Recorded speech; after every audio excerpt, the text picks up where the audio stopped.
best of the best is coming together. There's no more what ifs. We're all one league now.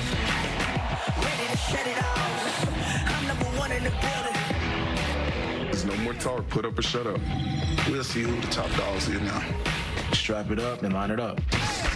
Joining forces means more power. Delirium in D.C. More potential. More reach. Unbelievable. Look for a chance to play ball, man. A chance to show that you still got it. The hunger is unreal. Helmet goes on. Nothing else in the world matters. A league that pushes the envelope and opens the door to living the dream. I've been an underdog my whole career. Football is kind of my last resort. If I could just get this one little break. Breaks the moment, man. This is as fun as it gets right here. United, they stand to stake a claim to springtime for America's favorite game. Are you ready? Yep, I'm ready.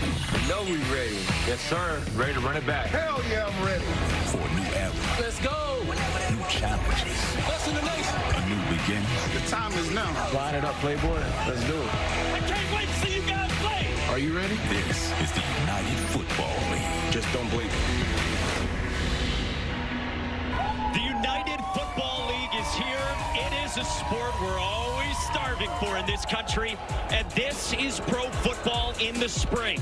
And tonight in St. Louis, attendance records in jeopardy in front of a rowdy fan base. The ultimate underdog, Luis Perez, still chasing his NFL dream. He faces two-time national champion and NFL veteran A.J. McCarron as the Arlington Renegades clash with the St. Louis Battlehawks in front of what promises to be a raucous atmosphere here at the Dome. Hey, let's go, boys. Hey, listen, this crowd to our advantage, right? Use it to boost yourself up. Energy all day. For the first play to the last play. Have confidence, have swagger. Teams with confidence are undefeated. Let's go, man. Hey, from the first snap to the last. Let's dominate. Let's go. Dominate individual battles. Here we go. Win on three. 1, 2, 3. We might hit 40,000 in this building. Unprecedented for pro football in the spring as we hit week 2 of the UFL. With that, we say hello and thanks for joining us. Alongside Sam Macho, I'm Mike Monaco, Stormy Bonantoni, and Cole Kublik are down on the field. New league, week 1 was wild. We had a walk-off 64-yard field goal. We had a punter throwing a touchdown pass to a center. Week 2, what do you got for us? Well, it's already been wild. We saw a 4th and 12, a team down by 11 with less than a minute left score. But now this atmosphere, this crowd, these teams, electric. This is the United Football League, and here's how we got here and what it is. A merger of past spring leagues between the XFL and the USFL. 8 teams spread among 2 conferences, an XFL conference and a USFL conference. 10 weeks, 4 playoff teams. Title game right here where they pack this place in St. Louis. The 8 teams look like this in the XFL Conference: DC, here in St. Louis, Arlington, and San Antonio. Then the USFL: Michigan, Memphis, Birmingham, Alabama, and Houston. And when you watch these games, you, the viewer, get unrivaled access. So let's go inside the locker room. St. Louis head coach Anthony Becht. All right, the bright lights are on tonight, guys. Listen, okay? Let's go out there, embrace the crowd, suck it in, feel the freaking goosebumps on your arms, okay? And when you get to that sideline, take a deep breath and go kick somebody's ass. It's time to play. Turn it up a notch. I'm not waiting anymore. Us as a team, we got to go. I love you guys, man. All right, I love you guys. Do this for you today. Kick his tail, Seabass. He set the stage for week 2 after a thrilling week 1. A matchup of champions in Texas and Matt Corral and Birmingham topped Arlington to get this new league started. Then in San Antonio at the Alamo Dome, punter to center. We told you Brad Wing to Alex Millette on a fake punt for Wade Phillips' team. At Ford Field in Michigan, Jake Bates smacked a 64-yard field goal. His first field goal since high school in a win for the Michigan Panthers. And today in Memphis, drama from the Brahmas. San Antonio was down by 11 points with less than a minute to go. Quarterback Chase Garbers got it down to a 1-score game. So in this league, you can do make it, take it. You just need a 4th and 12 instead of an onside kick. Brahmas converting. Then Cody Latimer scored the winner, and San Antonio stunned the Showboats in Memphis. And oh, by the way, when it happens, you get direct access to the reactions from those kinds of thrillers for everybody involved. So in a 10-week regular season with only 4 playoff teams, it gets late early. Check out the standings. Neither the Renegades or the Battlehawks want to start out 0-2. So, Sam, with all that being said, the stakes are big for this one. They're huge. St. Louis is one of the most explosive offenses in all of the UFL. Last season, they were amazing, especially at the end. Arlington has started slow. Both teams need to start fast if they want to find a way to win this one. And for St. Louis, that's with quarterback A.J. McCarron, who was in a Bengals QB room with Joe Burrow. He's back in St. Louis, and he's with Cole Kublik. A.J., being back here in front of this crowd, you got your boys in the house tonight as well. What does that do for you as a player as far as your preparation and just being ready to go out and play? Yeah, I mean, listen, you're going to have nerves. You're going to have anxiety a little bit, but try to calm everything down. Go out, play the game that you always played, and let's have some fun in the dome. I appreciate it, AJ. Yep, hey, you got a daughter's got a birthday, right? Kit's ninth birthday. Kid. There you go. Thanks, AJ. Stormy, over to you. Luis, it's already starting to get loud in here. What do you guys need to do early to calm this crowd down? We got to put up points early and stop them on defense. That's all we can do, right? Control what we can control and use the crowd noise to our advantage. Good luck, have fun. Appreciate it, thank you. Speaking of that crowd noise, guys, that home field advantage for St. Louis, it's a big reason why they're a 5-point favorite in this game today. Both teams looking for their first win and cover of the season after those week 1 losses. The total tonight, 40.5. Under swept the board a week ago, but I think we've got some over potential with these 2 quarterbacks. What do you guys think? Yeah, what do you think? Do we get the over finally, Sam? If St. Louis can get their offense clicking, we can definitely get the over. Last week they didn't. Hopefully they'll get it going for Stormy's sake and everyone else who's got some action on this one. Darius Shepard ready to get it from Taylor Russolino. Bob Stoops on one side, Anthony Becht on the other. And you heard both sides of this game talking about what this atmosphere is like inside what is now known as the Battle Dome. Different looking kickoff here in the UFL. Or returns from the 11. This is Darius Shepard. Takes it out past the 40. Great starting field position for St. Louis at home. This game will sound different than other football games. We got microphones on the head coaches, the quarterbacks, a couple of personable defensive stars. So you hear play calls in the huddles, you hear audibles at the line of scrimmage, you hear the chirps back and forth, you hear the decisions from coaches, and you go inside with a guy like A.J. McCarron.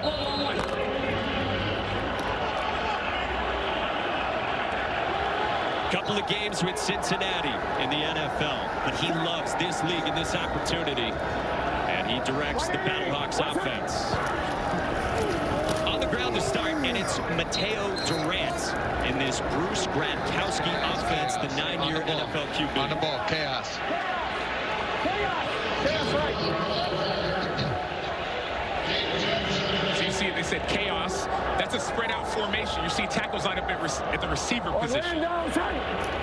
Pressure coming off the edge. McCarron gets rid of it to Shepard quickly, and it is blown up. Sure hand to tackle by Stephen Jones Jr., the nickel on the screen, and it's 3rd down. Yeah, great play by Stephen Jones. He saw the play, he got around the blocker, and was able to make a tackle for loss. That's 3rd long. You heard in Anthony Becht's locker room talking about a fast start. A.J. McCarron talked about it as well, talked about some nerves. They face 3rd down and 11 on the opening drive.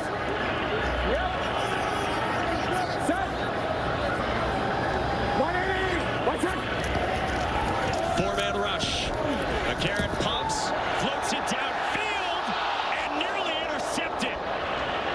Off the hands of Hakeem Butler, and then Delonte Hood nearly had a pick, and St. Louis has the punt. Hakeem Butler is a former 4th-round pick of the Arizona Cardinals, but he's 6 feet 6 inches tall. That was a little tall for the 6'6" receiver, but A.J. McCarron had a little bit more time than the defense would have liked. It was punts on the first 4 drives for the Battlehawks in week 1. coming in off a loss like Arlington, and they've got to get it away. Sterling Hoffrichter, former Falcons draft pick, has punted for the Falcons and the Bucks. Gets it away to a very entertaining return man in Juwan Manigo. We don't get a look at him. Pinned inside the 10, and this crowd loves it.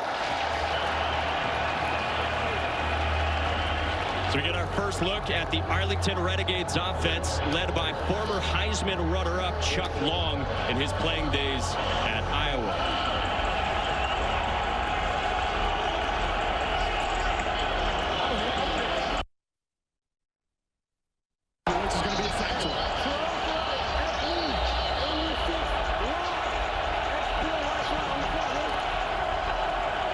So with that noise, that's the obstacle for Arlington quarterback Luis Perez, 29-year-old king of the spring. He guides the Renegades. Salcanella in motion. Perez to the air, and he checks it down to Seth Green, and he is blown up immediately. Lakeem Williams in on the stop. And here's Chuck Long. Wristband 40. 4-0.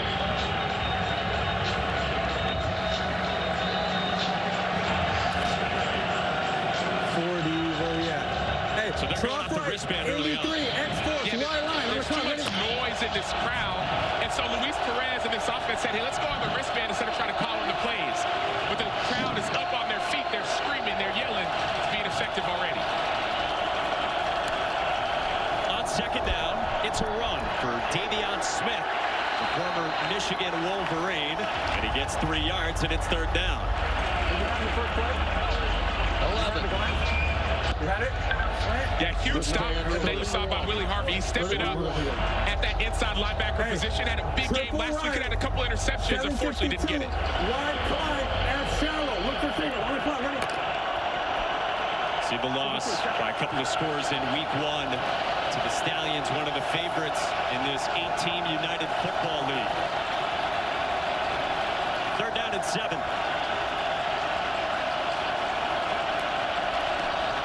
Four-man rush. Perez, sideline, and that is caught for a first down to Tyler Fawns, the former USC wide receiver, a one-time top 100 recruit. Tyler Vaughns is a big-time receiver for this team last year, but notice how calm, cool, collected Luis Perez is. The crowd is all of a sudden silent because of him. Hold left. 52. You surf on the clock. Ready? 52. Yeah, wide. So last time around, this surf play that they called was essentially like it had a sail route, essentially like a corner and a post at the top of the screen. And so top of your screen, look for a post corner from the receivers. I got Vaughns and Green, top of your screen.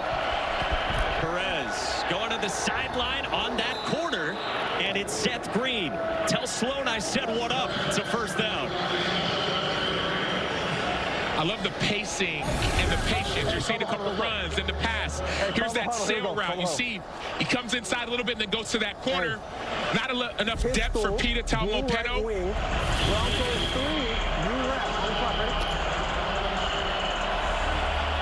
And so it led to 18 yards through the air.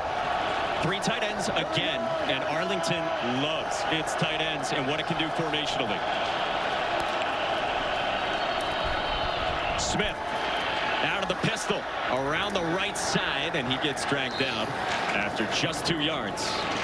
Donnie Abraham's the DC for St. Louis. Good, stay sub. We're going back to 11 personnel. It's 11, you want sub? Yes, sub. Stay sub, stay sub. Formation. Flex formation. So when they say sub and flex formation, that's nickel. So you want 4 defensive linemen, then you have your linebackers. Have a nickel in there, 11 personnel. That means you have 3 receivers. So they say, okay, we're going to call our defense based off of what formation the offense comes in. So just 2 linebackers for Donnie Abraham's defense. On second down, it's a reverse. And on the flip to Javante Payton, the speedster out of the SEC, takes it into plus territory. And St. Louis, this defense backing up against the Renegades on the move. So big time play fake by Luis Perez. Notice that ball is out. Defenders are looking at the ball. They see it one way, all of a sudden it's hidden, and then all of a sudden you see Peyton come around on the other side. Hard for edge defenders to make a play when you're looking in the backfield. 17 for Peyton, played at Mississippi State and Tennessee. This is a league filled with guys with NFL experience. 400 players in the league. 315 of them have some kind of NFL time. Smith up the middle. He is a powerful back. Pairs up with Lenny Brown, but he ran into Kobe Smith after just a yard. You heard Luis Perez say, gotta go, gotta go. Tire 3, here we go. Tire 3. Tire over here. Over there. Tire 3. Block. And now he's going hurry up even more. There's a running play clock in the UFL. So he's getting up to the line early. And he gets rid of it quickly to one of his tight ends. And it's Austin Allen, former Big Ten tight end of the year at Nebraska. Gets 6, third down. You like that going tempo? I do. I like even this muddle huddle. They're not really huddling. Now they're subbing. But in the UFL, the play clock is at 35 seconds. And it runs. It doesn't stop. It only stops if there's an out-of-bounds play, and then the ball resets and clock starts. Offensive coordinator Chuck Long said, we only got 45 snaps offensively last week. He wants 65. Third down and 3. 9th play of this Renegades drive. Pressure on Perez. Down he goes. Hina Cowboy Penu the sack, and it's 4th down. This is last year was the XFL Defensive Player of the Year. One of the sack leaders of this entire league. Didn't get a lot of action last week, but Peter was unblocked on the edge. Huge play by Peter Talmor-Penu. That tackle can't slide down right there. Right tackle slides down inside to take the blitzing linebacker. Peter lined up at defensive end, just comes home free. Well, the quarterback has to know if there's an inside blitz, quarterback has to know that there's going to be an unblocked player. This is the always entertaining Marquette King. Gets one away toward Darius Shepard, just outside of the 5 on a fair catch. So you see inside blitz, Travis Feeney on one side, Talmor-Penu on the other side. Huge time stop.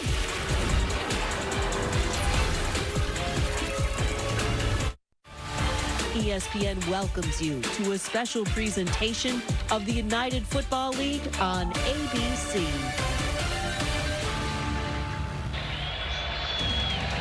The UFL is brought to you by Simply Spiked, the official spiked beverage of the UFL. Try new Simply Spiked Limeade today. Celebrate responsibly. Simply Spiked Company, Milwaukee, Wisconsin. If you are just joining us, maybe you flipped over from basketball. Glad you've joined us in the United Football League. Sweet threads on these quarterbacks, and this is the stage. The Dome at America Center, the Arlington Renegades, the St. Louis Battlehawks, Pro Football UFL Week 2. And it's already been an amazing Week 2. Saw a huge come-from-behind win earlier in the day. Let's see some offense in this one. A.J. McCarron and St. Louis start backed up inside their own 10, and nothing doing for Mateo Durant, the 24-year-old out of 11-11. For Bruce Gradkowski. Hey, Rat on the ball. Rat to trips left. Rat to trips left. Lincoln Extra on the ball. Rat to trips left.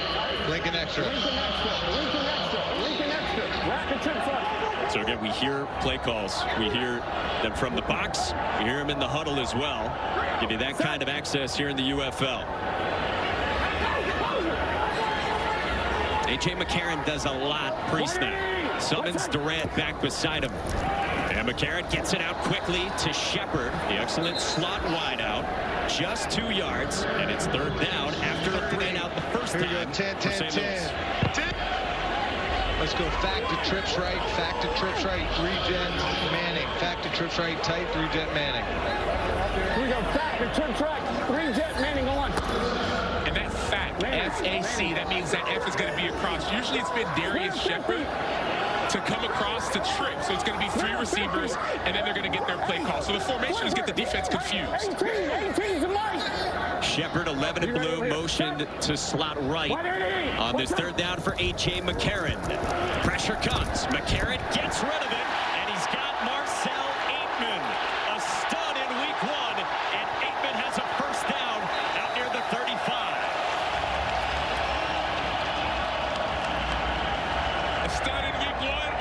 he's a stud in general. Marcel Aitman, this is coming into this offseason. He's healthy. Last year, he was injured going into the season. All of a sudden, had a full offseason. I talked to him on the field. He is ready for some big things. He's out of Oklahoma State, and he spent time with A.J. McCarron a few years back on the Raiders scout team. A.J. McCarron said this week, I felt like we were killing our defense every week on the scout team. Now they're doing it in the UFL.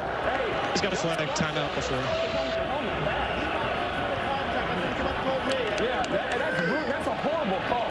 Arlington got the timeout called before a flag. Francisco VR is our referee. There is no foul. Arlington called timeout prior to the penalty for too many men on the field.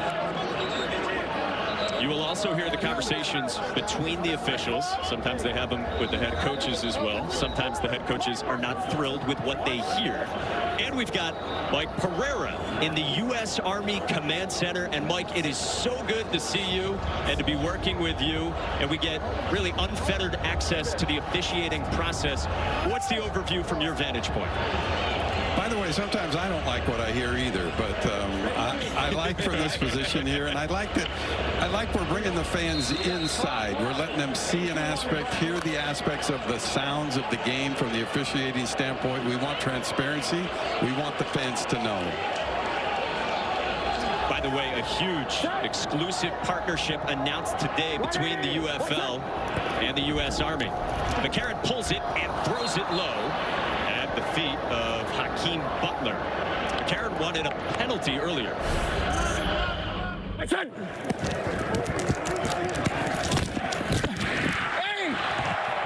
No, he's right here! No, he did not! No, he did not! It's all in the head, I promise you!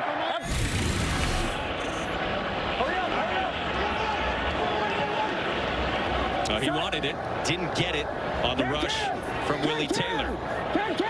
One thing to note, plays can be challenged. Every coach has a chance to challenge any play. You want to challenge it? Use your challenge. And you see that red dash on your screen below the timeouts. This is NFL veteran Wayne Gallman, who got lifted up, then came back down to earth, 5 yards, third down. And Mike, we ask you, was there a penalty there on McCarron? Yeah, I think AJ's got a good point. Look at, you get head or neck protection. Doesn't have to be the crown of the helmet when you're talking head or neck. It's just got to be any part of the helmet. I think he's got a good point. So didn't get it. So now he's got third down and 5. Second drive for St. Louis. In front of what might be a record for attendance in pro spring football. 5-man rush. McCarron over the middle, and Aitman hauls it in. Across midfield, a first down, and there's that connection once again. Marcel Aitman has NFL experience. He spent a majority of last season with the Buffalo Bills. He's 6'4", so he's tall, but he's also big and he's strong. And so you saw this last week with a big-time touchdown to get his team back in the game. You're seeing it now that he's fully healthy again for this season. Yeah, you mentioned the health. Last year dealt with issues on both his hamstrings. Healthy now. Fake the pitch. They roll out McCarron. He directs, and he just takes it to the sideline with a positive gain on first down, ushered out by Donald Payne.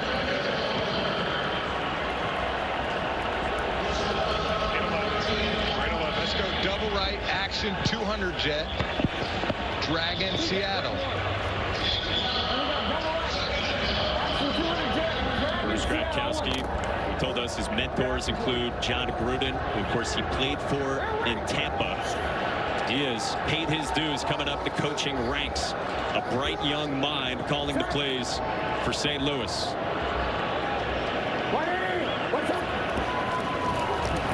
McCarron, quick to the sideline and incomplete. Wanted his talented and toolsy tight end, Kimari Avery, and it's third down. Here we go, 10-10-10.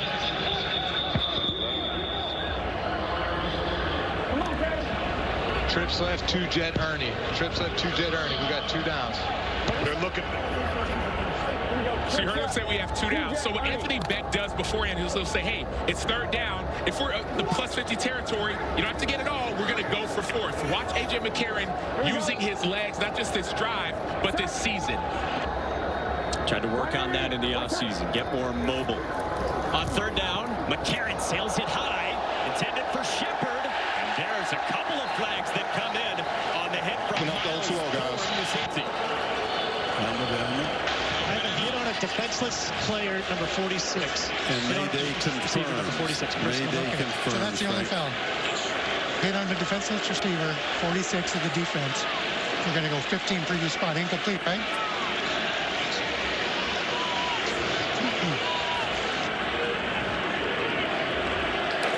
Personal foul. Hit on the defenseless receiver, number 46 of the defense. This is a 15-yard penalty. Automatic first down. Whether it's college, NFL, you cannot hit defensive receivers. I love this route by Shepard. Whoa, whoa, whoa! There, we got it. We got a penalty. Personal foul. We got it. Personal foul. Get ready.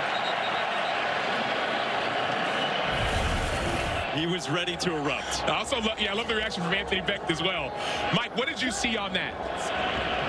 I see exactly what you saw, Sam. That's a hit to a defenseless player. Receiver in the act of making the catch. Can't hit him in the head or neck area, period. The Red is stonewalled on first down by Will Clark and Jalen Redmond. And so on that referee channel as well, you hear the conversation between the officials as they're sorting it through.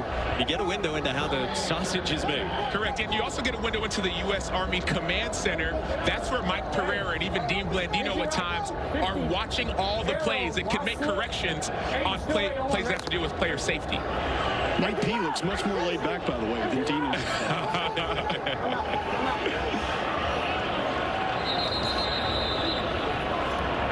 Play clock winding down. We get a timeout. This presentation of the UFL will continue after these messages and a word from our ABC stations. Back at the Battle Dome in St. Louis, where last year the Battlehawks led the XFL in attendance. Pushing 40,000 tonight. So where in the world is Stormy Bonatoni? Well, I had to check in on the fans themselves, guys. Caw is the law when you are out here in the Dome. It's loud on the field. It's loud up here. I'm glad I have noise-canceling earphones throughout the course of this game. Otherwise, I don't think that I'd be able to hear a whole lot. But listen, you talk about the attendance and how they could set a record here today. They had to open up 10-plus new sections around the stadium because the demand was so high. This fan base is craving football. And when we talked to Anthony Becht earlier this week, he said this is no question the best fan base in the league. Can I get some confirmation, though? Like any good journalist, I need multiple sources. Who's the best team in the UFL? Battlehawks! Say caw! Caw! You heard it here first, Mike. Oh, man. Ben DeLuca, their safety, said it's more than a game. It's a party. On second down, McCarron throws incomplete for Marcel Aitman. Donald Payne was there in coverage, and now it's third down. Let's go empty left. Afraid of heights or what? I mean, Stormy was way up there. Empty left, 58 pressure, F drive. Empty left, 58 pressure, F drive. Alert field goal.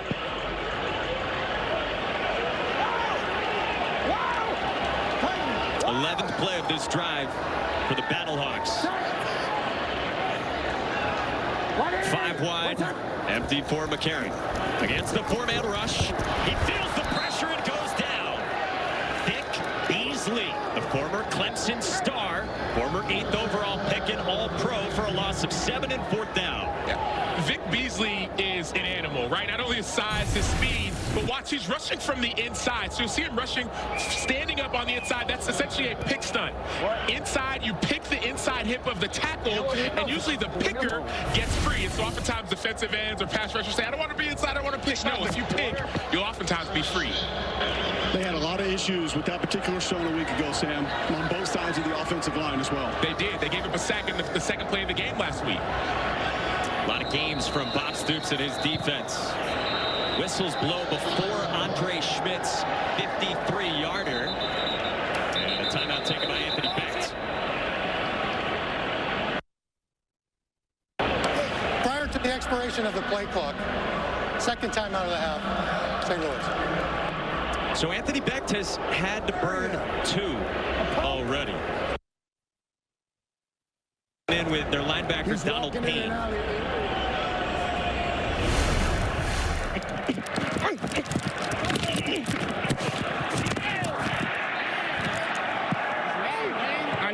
I know. I shouldn't have done that. Hey, bro, when he went out to you, you didn't move. We shouldn't have done that. You did, bro. What's the call? This is what I love. It's the communication. It's the post-play communication between players that gives you this kind of feel of, oh, this is what happens after a player, between a play. Donald Payne, 538 tackles in college. First player from Stetson to go play in the NFL, has a history of being around the football. So now, Andre Schmidt, former Lou Groza Award winner at Syracuse, comes on, tries it again, on its way, and doink!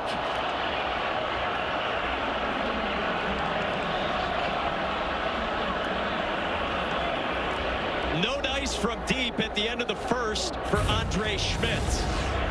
Well, we've got through 15 minutes, still scoreless, duking it out at the Dome.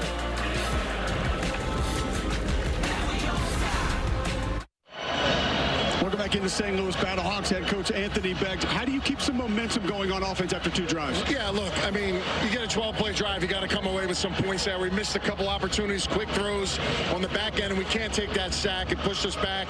That's not ideal in the field goal situation, but listen, we got some momentum going on offense. That's good to see. Our defense, we had some communication errors with the headsets. That's clarified now, so hopefully we can get that going. Just stay the process, man. Stay the course. Guys are playing hard. Thanks, Coach. Thanks, Cole. 12 years in the NFL, former first-rounder, our former colleague at ESPN. Anthony Becht told us this week, I've been kind of grooming myself for this, even as a player on the back end of my career, thinking I wanted to do this in the future. And I love hearing him before the game saying, hey, I've prepped all week, we've prepped all week, but now is the time for the players. Let them play. Hands off, now time to let the guys do their thing. Scoreless as we start the second quarter between Arlington and St. Louis in the United Football League. In week 2, Perez had it batted down, caught it, slides, and gets back toward the line of scrimmage. Head on a swivel, folks. Completion Wristband and reception. 23. So you see him, first of all, great hands by the defensive lineman. So notice, if it's a quick pass, you have to have your hands up. He takes a pretty big hit at the bottom of that pile. Crystal, strong right, Z short, big 16, people left, F slide, Z cross. Ready? A cerebral leader. I told you, the king of the spring, pouring everything he's got into his NFL dream. A couple preseason games in the NFL, but that's it for Luis Perez. On second down, threw it downfield and incomplete. Wanted Isaiah Winstead. Good job in coverage from Chris Payton-Jones. Winstead is slow to get up.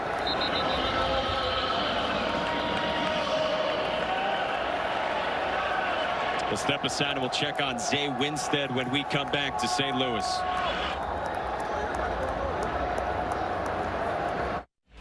The UFL is brought to you by Progressive Insurance. The right call to protect your home and car. Visit progressive.com.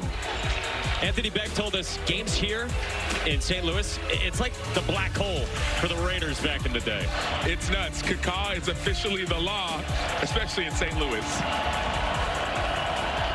Back inside the Dome, AJ McCarron readying himself. His defense staring down a third down against Luis Perez in Arlington.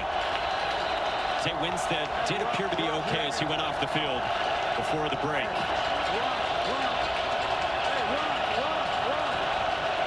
Trying to make checks at the line with this noise can be difficult. Hopefully the check was made to the offensive lineman. Third down. Perez under pressure. Down he goes. Hina Dauboy Pedu's second sack. And it's 4th down.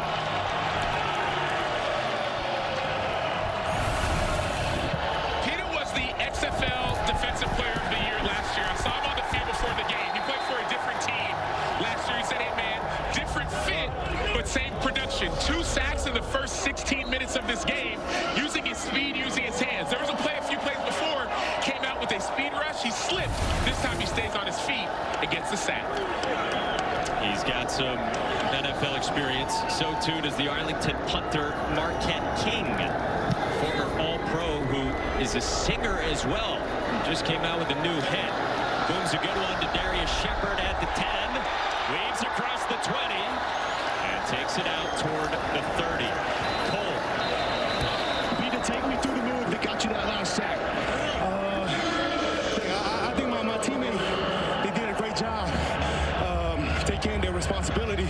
I was just lucky enough to make the play. How much does this crowd affect your pass rush today? Oh, man, they helped me a lot. I'm very grateful. Appreciate it. Good job. Thank you. Thank you. Thank you, left. Go on, right? Huffing and puffing, but still chatting with Cole. Stormy, she was chatting with Peter Damoy-Benu as well. He's got quite a story, and it stands out when he does interviews like that on the sideline. As A.J. McCarron takes the flip on first down, rolls it out, and he's got a completion. And it's Butler for a first down, Stormy. Mike, you would never know, listening to Peta talk, that he didn't speak English until he was 17 years old. He didn't start playing football until he was a senior in high school. He grew up in Tonga, believing he would be a fruit farmer like his grandfather. He excelled in sports like cricket and rugby, but never played this game, and boy, is he good. His grandfather was the biggest fruit farmer in the village in Tonga. He said, I want to go be like you. He said, no, son, you're going to go to America, a different country, you're going to be great. He didn't know what it meant, but now we're seeing it. From fruit to football. Mateo Durant on the ground for 5. Brings up second down for the Battlehawks on the move after that third down stop from Peta. I think about this saying that pass rush or sacks come in bunches. Peter had no sacks last week, few pressures. All of a sudden, early in the game, he's getting his confidence back. That's what pass rushers do. Pass rushers like Peter Damoy-Benu. There he is watching on as his offense goes to work. We're still in search of our first points in this game here in week 2 in the UFL. Durant slipped the tackler, cuts it back, gets a block from McCarron, and into plus territory inside the 40 from Mateo Durant for 15. Easy on what we're calling a block there, Monaco.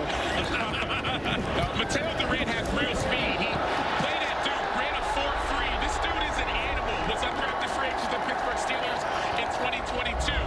He set Duke's single-season rushing record in 2021. He's finally getting an opportunity to show his stuff. St. Louis was not thrilled with its running backs last week. Durant was inactive for week 1. He's up in week 2 and making an impact here in the first half. McCarron stands in across the middle. It's Shepard. The shifty wide out of the slot. So first down inside the 25 before the tackle from Duran Lowe. Here we go. Let's go. Cheat 59 choice. Cheat 59 choice. 11. The booming baritone of defensive coordinator Jay Hayes. Cheat is that front, but I love A.J. McCarron in empty, keeping the pressure from getting to him. Across the middle again. It's Aitman toward the goal line for a touchdown. Battlehawks strike first.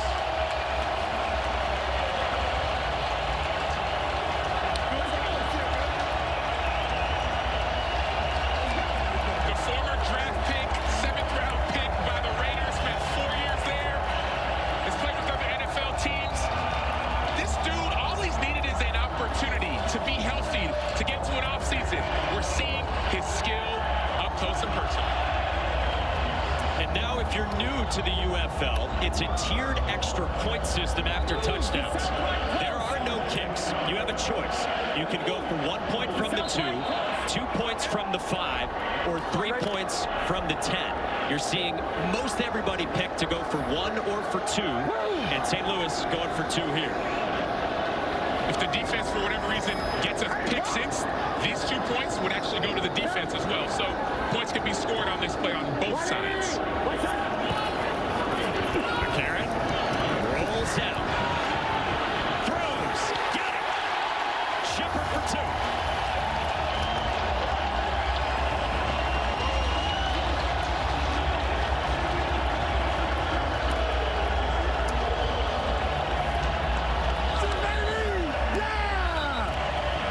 Good job, Jay. Way to catch the ball, baby. Way to catch the ball. The second quarter. Darius Shepard is a 3-time FCS champion. Notice he sees his quarterback in action.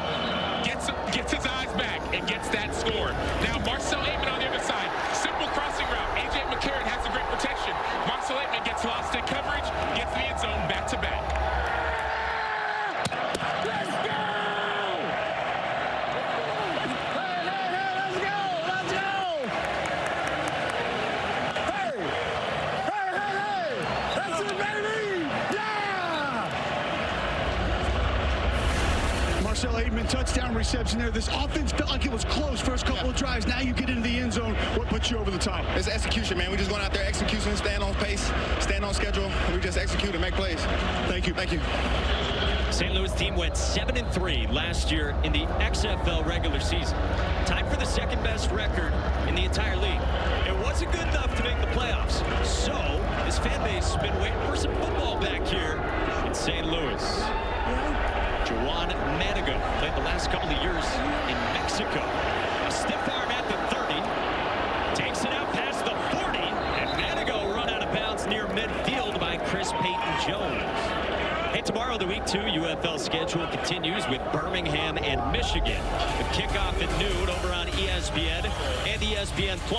Then Houston and D.C. looking for their first wins of the season with kickoff over on Fox at 4 Eastern. And in D.C., you get the beer snake for the first time this year. We talk about this crowd being raucous and rowdy. That D.C. crowd is one of the more rowdy crowds in the entire league.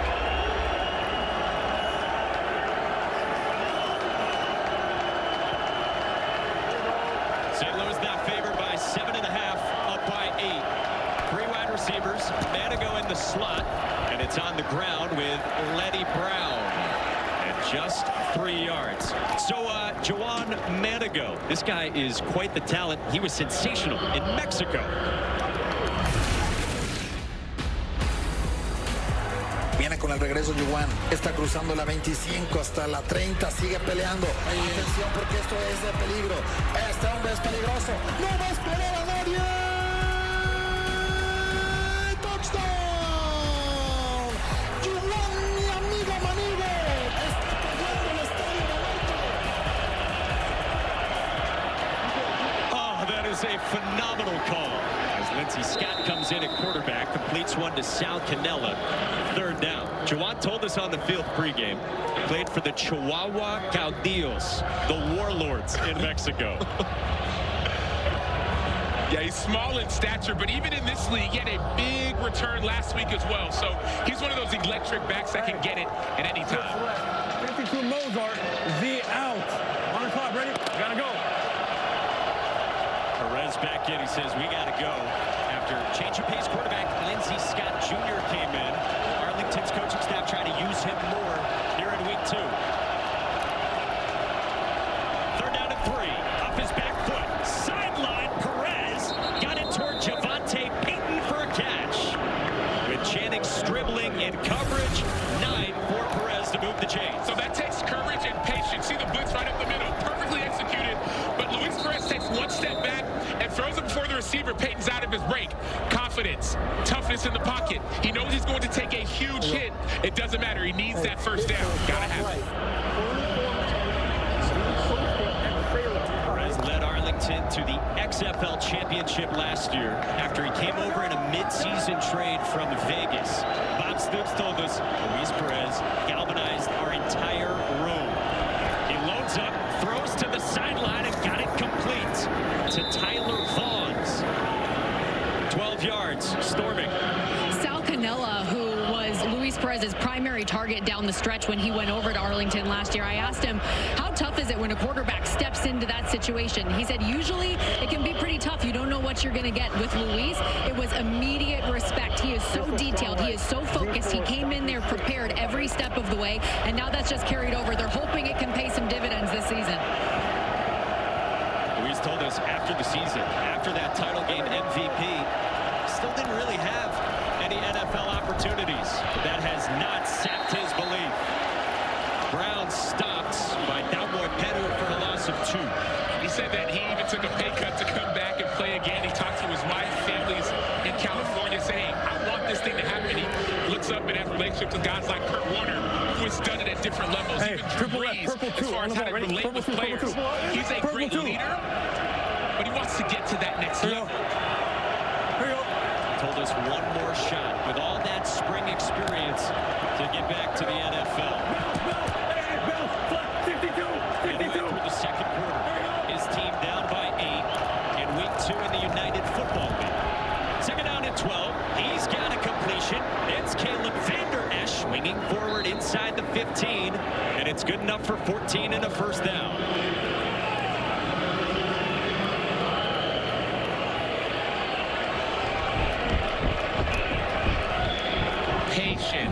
we're seeing is patience. Take the crowd out of it. Being patient. Bob Stoops elects to go back to Lindsey Scott, 25-year-old, who played 7 years college football in what he's called a journey like none other. This guy was coaching last college football season at Texas State. And Scott tucks it. He takes off. Scott tried to slip a tackle, and he's dragged down. Nice play call. That was a design quarterback draw. He saw the center go up to the second level. Lindsey Scott's a change of pace quarterback, but the coaches said we want to get him more involved in our offense, so we're seeing him 2 or 3 times already in this first half. He knows he could have gotten the end zone.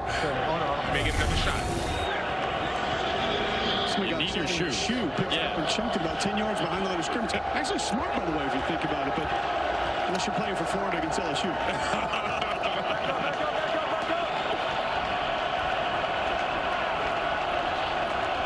Second down, out of the pistol.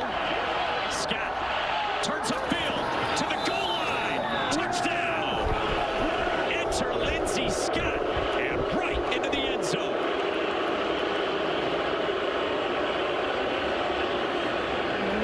Middle and go for 2 from the middle. So you heard it. You can go for 1, go for 2, go for 3. What we're seeing, at least in this league, is there's not a big sample size of analytics. So coaches aren't going for 3 as often. They're going for 2 or going for 1. That's what we're seeing. Lindsey Scott, on the other hand, we'll go back to that play, but it's a tough play to defend when the quarterback keeps it and goes to the outside. Fake 35 counter, throwback special. On turn, ready? Shoe back on. Touchdown. And now re-enter Luis Perez. Arlington's 2-point attempt, trying to tie this inside of 6 minutes to go in the second quarter. Perez flips it. Bonds throws it. Got it. Back to Lenny Brown for 2, and we are tied. One of the best things about the access in this league is you get a chance to hear the play call. Fake 35 counter, throwback special. Fake the counter, have the reverse, throw it back to Lenny Brown for the 2-point conversion. And then Lindsey Scott, the defensive end, doesn't know what to do. You have a tight end on you. Are you inside? Are you outside? Doesn't matter. Lindsey Scott takes it in the end zone. Bob Stoops right back in it. Good job, Lindsey.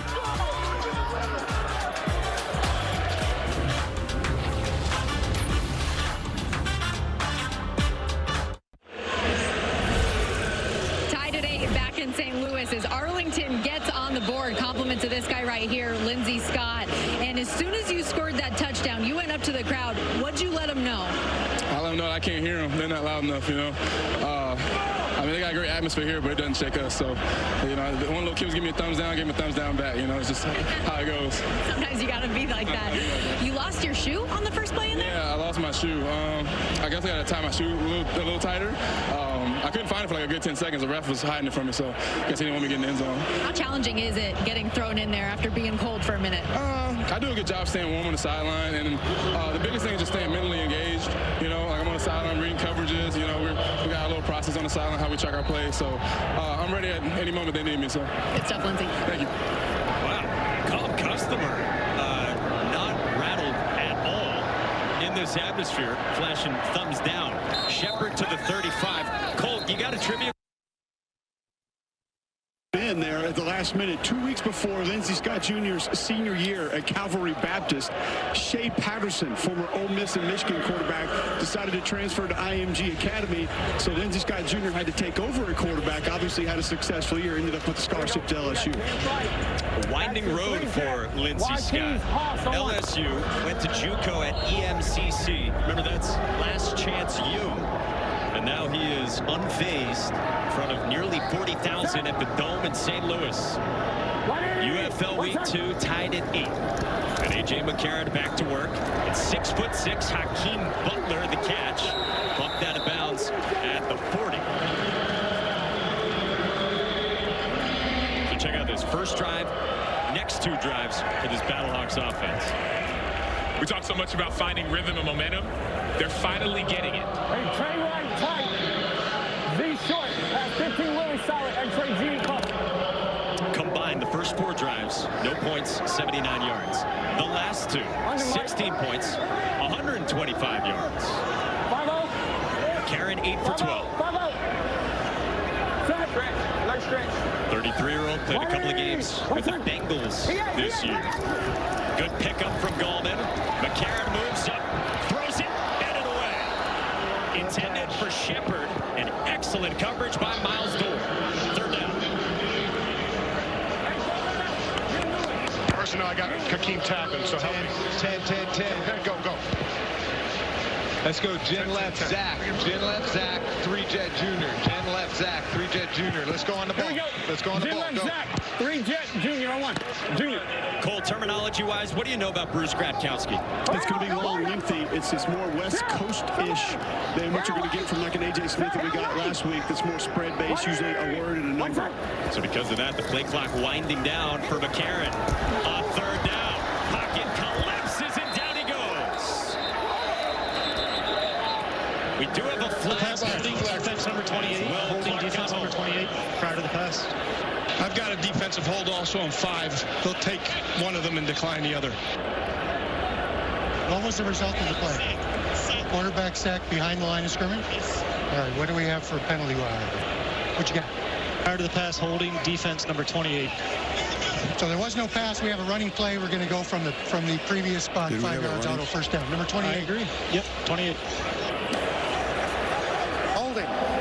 The 28 of the defense. It's a 5-yard penalty with an automatic first down.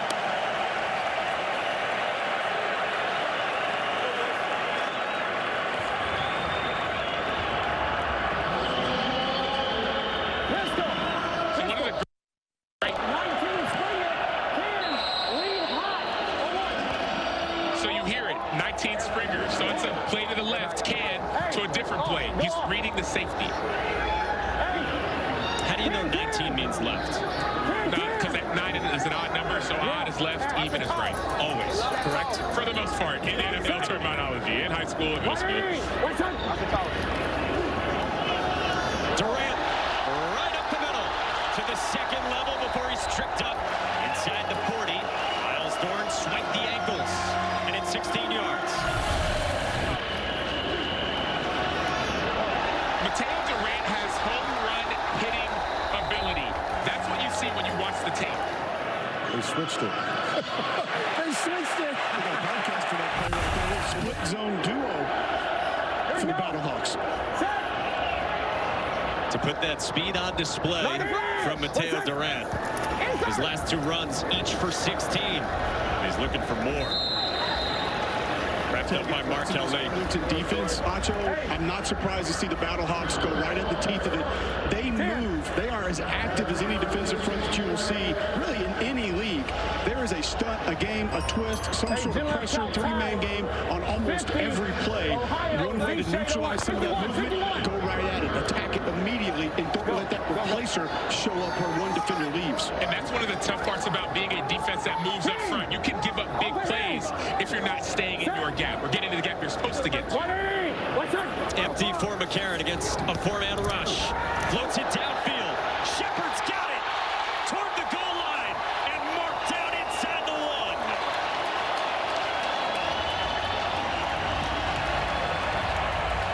So this play should be being reviewed by Mike Pereira because all score, no score plays are reviewed by the U.S. Army Command Center. So if that was obviously short, then it won't be. But that play looked to me as if it could have been.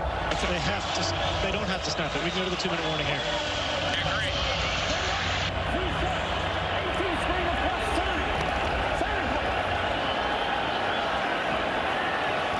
Mike's got to get comfortable, take the coat off. He's working now as we get closer to halftime. This is the 2-minute warning. This is the 32 yards. Just outside of the goal line to Shepard. But Darius Shepard is one of the most elite route runners. Get it done. This presentation of the UFL will continue after these messages and a word from our ABC stations. The UFL season continues next Saturday. The DC Defenders take on Arlington Arlington at 1 over on ESPN, followed by Memphis and Birmingham on Fox. Sunday, ABC doubleheader. Houston and Michigan kick off at noon, and then St. Louis and San Antonio at 3 Eastern.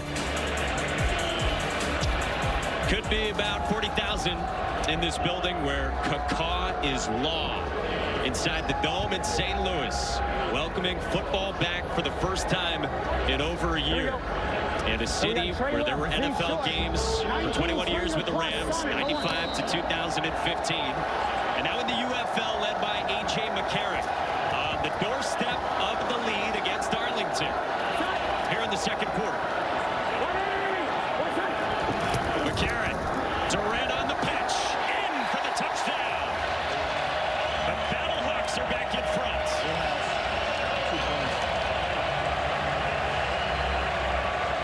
2 points. A speed option to a dude who has a lot of speed. It's going to be hard to stop.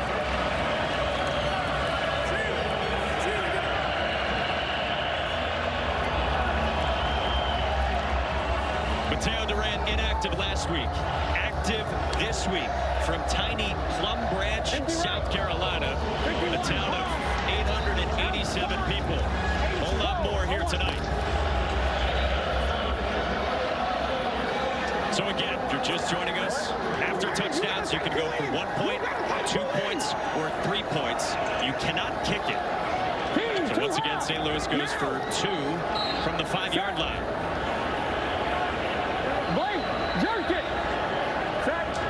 And an empty set for A.J. McCarron. 4-man rush. McCarron has it batted down. So they come up empty on the 2-point try, and the lead is 6, batted down by Will Clark. So you're going to see this speed option play. You're reading that end. Will Clark, he's big, but he's not fast enough to be able to guard both players. Are you going to be quarterback? You got to go down the line. You're only 1 yard away. Then a slip on the side. Cole. Mateo Durant running back for the Battlehawks. Before the touchdown, I want to go back to it. It looked like duo 2 times in a row.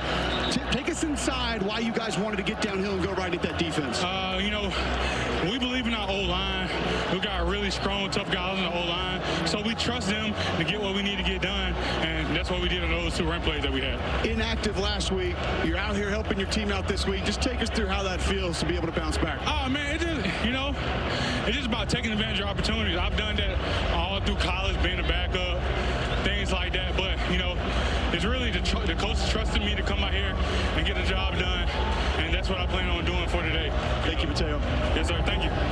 Cole, to clarify, duo is what as a run concept for Durant in St. Louis? It's an inside run scheme where you're focusing on the double teams. So a zone will be kind of everybody to the left or to the right. You just want to get those doubles to get immediate movement, and the back's going to go straight north and south, and he has the ability to cut it back a little bit later in the process. St. Louis by 6. Juwan Manigo whacked at the 30. Let's listen in with A.J. McCarron, who changed things up for the touchdown.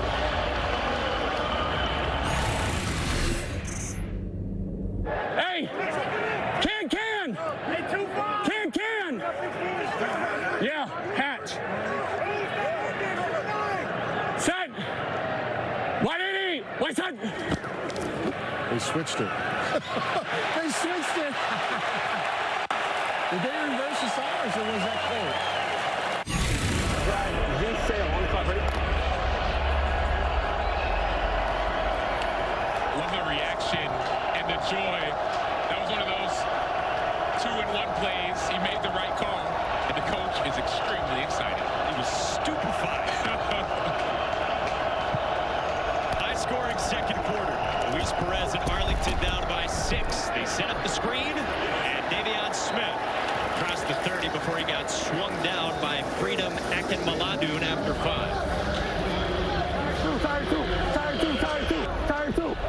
Tire two. So in the under 2 minutes, the clock will stop after a first down, and then the ball get reset like the college. And Luis Perez drives in these spots, throws it to the sideline for Vander Esch, and he got it complete. Catches knees, slides out of bounds on his own, out of bounds. For 3rd down. Francisco, you got a foul down. Far side of the field. Flag. 87 covered up 81. Take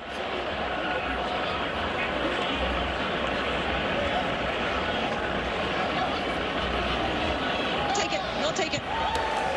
Illegal formation. Offense number 81 was covered up. 5-yard penalty for second down.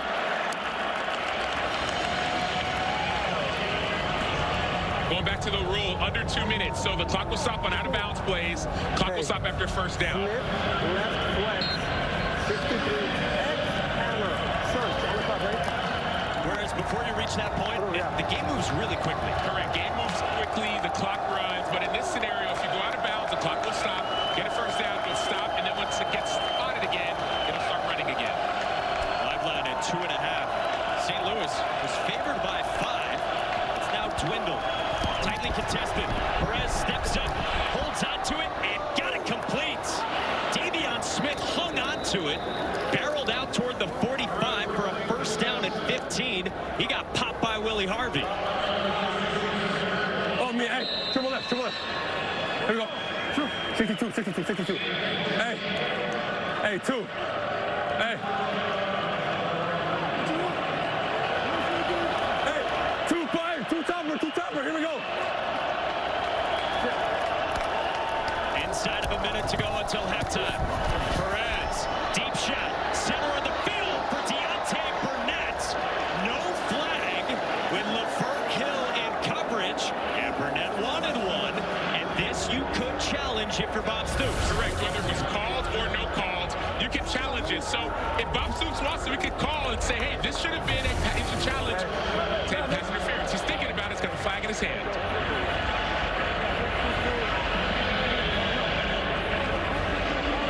Should I challenge it or not? Talking with his booth. Yeah, I'm challenging. And he's going to. So, more than 15 yards downfield. Pass interference is a balls spot in the air foul. and they're grabbing it. Mayday, Coach Stoops is challenging pass interference. Pass interference. Calling pass interference on the ball. Against that eligible. So a ton of yardage at stake. I am with you here as we're going to look at this. So he challenges that it should be pass interference on number 24. And number 24 hooks him with the left hand. It's before the ball gets there. It is catchable without the hook, so he wins the challenge. We are going to go to a 15-yard penalty, not a flagrant intentional. So it's going to be a 15-yard penalty. Will get you the spot.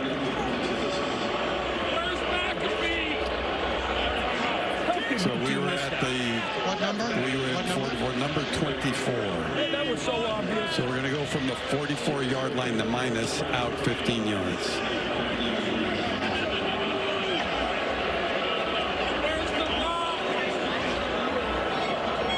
You want defense, right? So you heard it from Mike Pereira in the U.S. Army Command Center. It should say it's a 15-yard penalty because it was at that distance downfield, not a spot foul. So Bob Stoops uses the challenge, and you can do that. Again, this is different from other levels of football, the NFL, college football. A penalty not called, you can use the super challenge. Just make sure we're protecting the fake.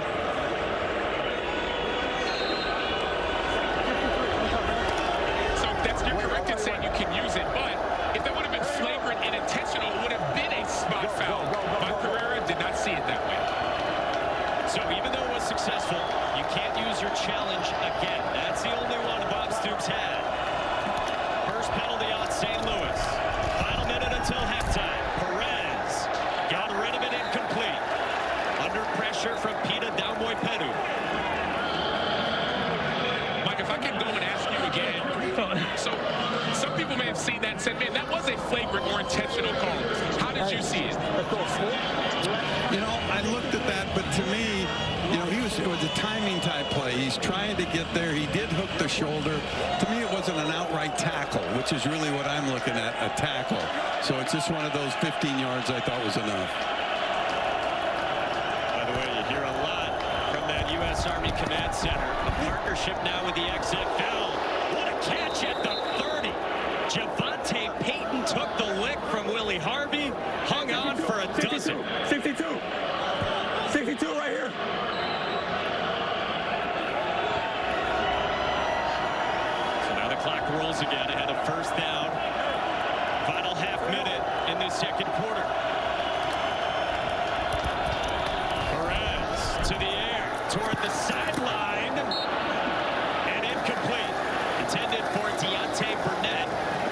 seconds to go and second down coming. Gonna have 2 feet in this game, not one. So great route, nice ball. Hurry up, but you have to have 2 feet. So college rule, it's 1.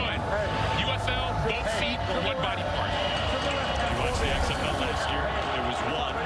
We're back to 2 in this United Football League. A merger between the USFL and the XFL from last year. Arlington, the champs in the XFL last season, led by that guy, Luis Perez.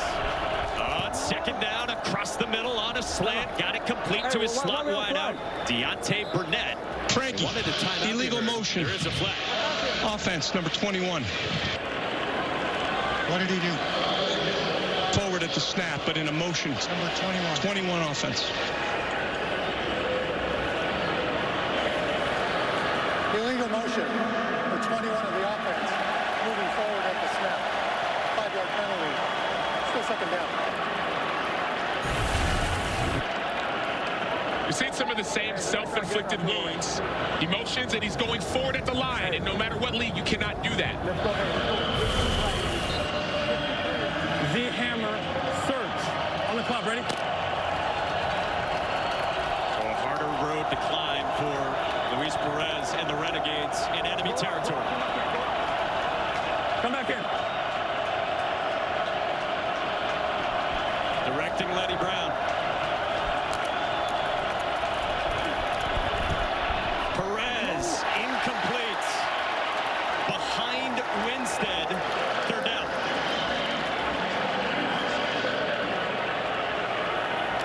We need it.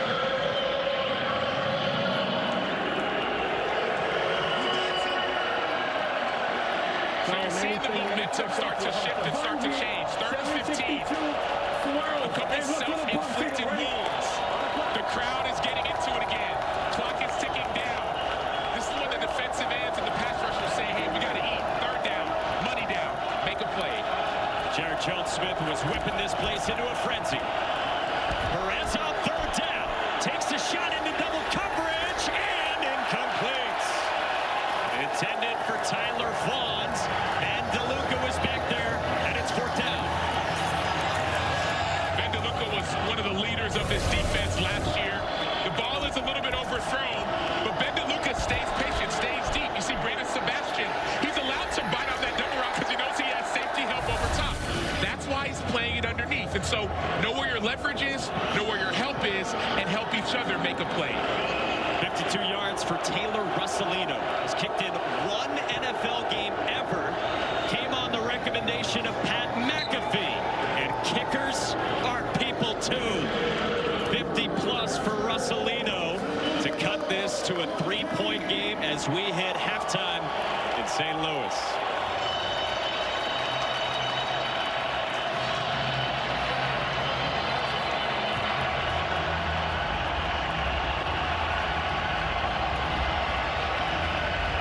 Russolino cuts it to 3, and the Renegades will get the ball to start the second half. St. Louis in the best spring football atmosphere you will find. Came out hot defensively. Then A.J. McCarron and company got the offense going. All 25 points in this game scored in the second. Lindsey Scott and the Renegades battled back. 3-point game in St. Louis.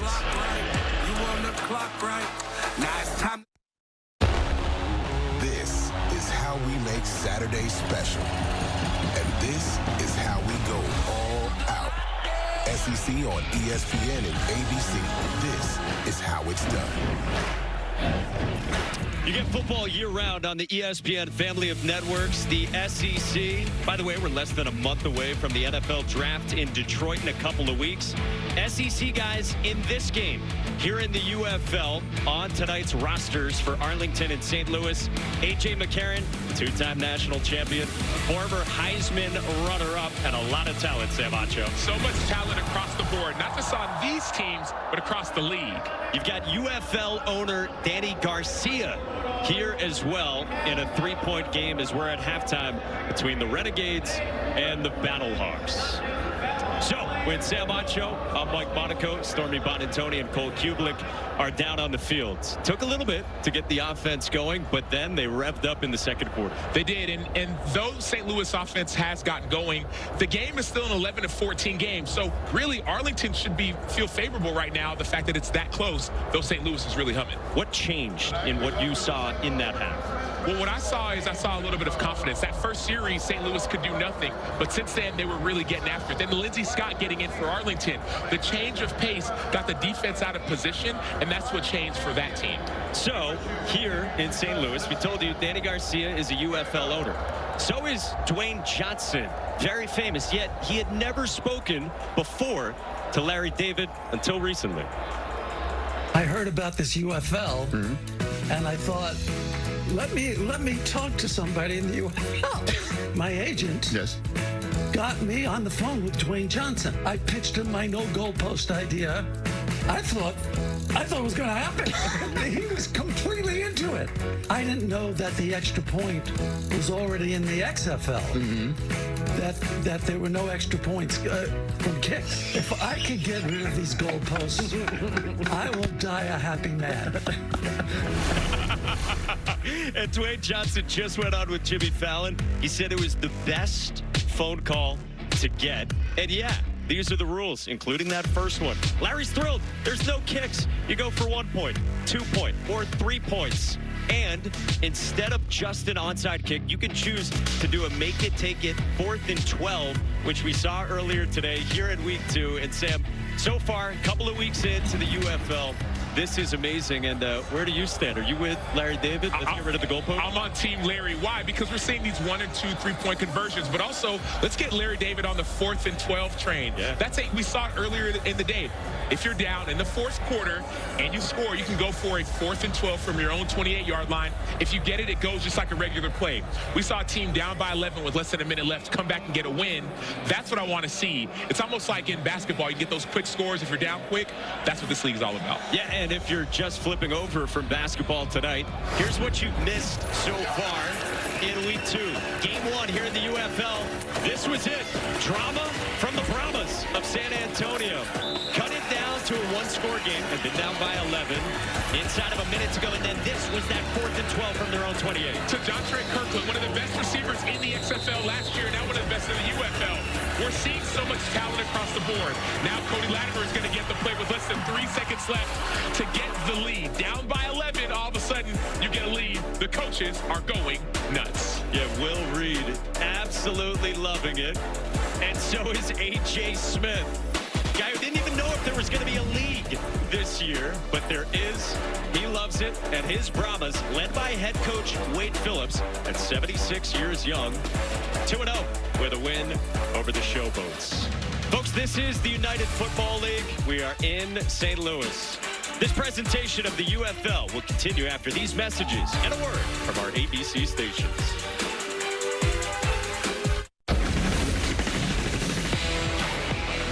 The best of the best is coming together.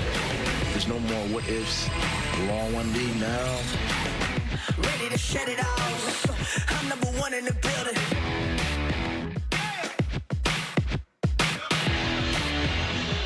New league, this league of opportunity. The UFL, A.J. McCarron, Luis Perez locking horns here in St. Louis, where it's the Renegades and the Battlehawks in a 3-point affair, gearing up for the second half. Every point in the second quarter, Battlehawks by 3 on the Renegades. Today's first half stats are brought to you by Progressive, and you touched on it, Sam Acho, that it was slow early on for the offenses, but they got in gear, including A.J. McCarron and the Battlehawks offense. Darius Shepard, Hakeem Butler, Marcel Aitman, 3 of the best receivers in the entire league, but they finally got going with their quarterback. On the other side, the statistics aren't as high, but the points are still there. Luis Perez, slowly but surely, efficiently getting his team, marching them down to the end zone. You heard the players say it. This is a merger between the XFL from last year, the USFL from the last couple of seasons, and it all adds up to the United Football League. With 8 teams, 2 conferences, they keep the names, ranking rights at stake between those two. 10 weeks, we're in week 2. 4 playoff teams, so it gets late early. The title game is right here at the Dome in St. Louis. In the XFL conference, you've got DC, you've got the Battlehawks in St. Louis, you've got Arlington, XFL champs last year, and San Antonio, we showed you 2-0. Michigan, Memphis, Birmingham, Alabama, and Houston comprise the USFL conference. Both of these teams, Arlington and St. Louis, Sam, coming off losses in week 1. Huge second half at stake. Yeah, it has to be. Arlington last season was 4-6, yet they found a way to make it to the playoffs because they traded for Luis Perez. They got hot. St. Louis, on the other hand, they had some late comebacks early in the season last year, but it wasn't enough because of the tiebreaker that happened last year. Stormy Bonantoni is on the Arlington sideline. Bob Stoops in the locker room was very pleased that his team was able to at least get on the board that last drive, and he told his players to come out fast. We get the ball first. We got to continue to take that momentum. He referenced last week in the second half, said they didn't have the juice. They need to have it here. If you remember, they were outscored 16-3 after going into halftime, tied in week 1. Can't have that here today. Yeah, Stormy, the 63-year-old Bob Stoops, 18 years, of course, as the head coach at Oklahoma, including that 2000 national championship season. A college football Hall of Famer who's in year 3 for himself, coaching this Renegades team, the XFL in 2020, the XFL relaunched last year, and now the UFL this season. And he has this calm demeanor about him. He understands that things can change quickly. We asked him earlier in the week about, hey, man, how do you keep your team's confidence up? He said, hey, man, it's just 1 week. We're good.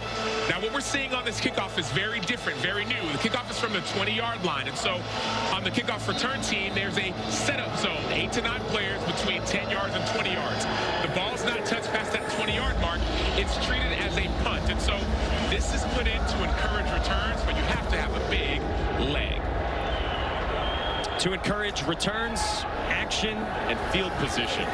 Joan Manigo, slip free, shy of the 30, and takes it past the 45.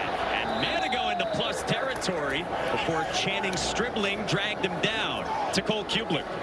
And Mike, I spoke to Gino Gradkowski, Bruce Gradkowski, the St. Louis Battlehawks offensive coordinator's brother, who's the offensive line coach, about getting a little bit north-south in the run game later in that first half. He said, really and truly, we just needed to mix it up. We needed to show some different looks, show some different plays. Thought that Arlington defense getting a little bit too comfortable against what they ran the first couple drives. Of course, Cole Kublik is talking to the offensive line coach. Why wouldn't he? But he's right. Getting the defense off balance matters. St. Louis opened as a 5-point favorite. Now favored by 3 and a hook. Davion Smith, former Michigan Wolverine, is stopped at the line of scrimmage by Travis Feeney after the Mexico star, Joan Manigo, gave him good field position. So this is a 45-yard return, but notice his patience. He sees Chris Payton-Jones jump inside. When you're that small, it's hard to tackle people like that. So it's like you got to go low, got to go high, got to get them down. They're unable to do it. 5'7", 26-year-old Joan Manigo out of Division III, Delaware Valley. Told you in the first half, last 2 years playing in Mexico. Smith looking for room, and there is nothing there. Feeney, Cole, and Harvey. Third down. Stormy. Acho, you mentioned Manigo being smaller in stature. He told me when he went over to play football in Mexico, the majority of the people that asked him about that experience said, oh, you're going to try soccer? No, man, okay, I guess that's just the perils of being 5'7". There are some perils, but also some benefits. Some of the benefits is people talk about in football, low man wins. If you're lower, you're oftentimes harder to bring down, or maybe you have better leverage. That's what we're seeing from Manigo. Great leverage. His offense facing 3rd down and 11, led by Luis Perez. JUCO and D2 quarterback in his college days. He's wrapped up, got it away, and incomplete. Peta Daumoy-Penu was in on him again, and now it's 4th down. So what you're going to see from Peta is an elite-level pass rush move, a cross chop. Essentially, he almost jumps and chops the hands of the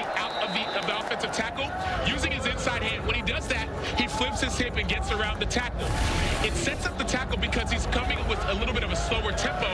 Tackles on throw, chop him down, get to the QB. Leaves Luis Perez looking for answers after Pita Daumoy-Penu, the former Utah Utes. Marquette King away to Darius Shepard and into the end zone. Let's take a look at today's game flow, brought to you by Progressive, and we listen in to the night of quarterback A.J. McCarron. Flipper! Hey, 18's the mic! Hey! No, he's right here!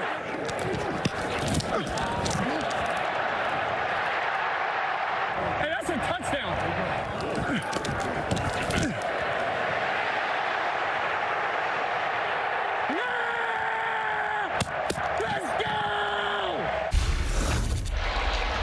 A.J. McCarron, who last year chose to play in the XFL in large part so his boys, his young children, could watch him play. He took a pay cut to do so. He's heated up in this one. His St. Louis team up by 3. He goes to the air. Connects with Darius Shepard out of North Dakota State. And a solid game past the 30 on first down.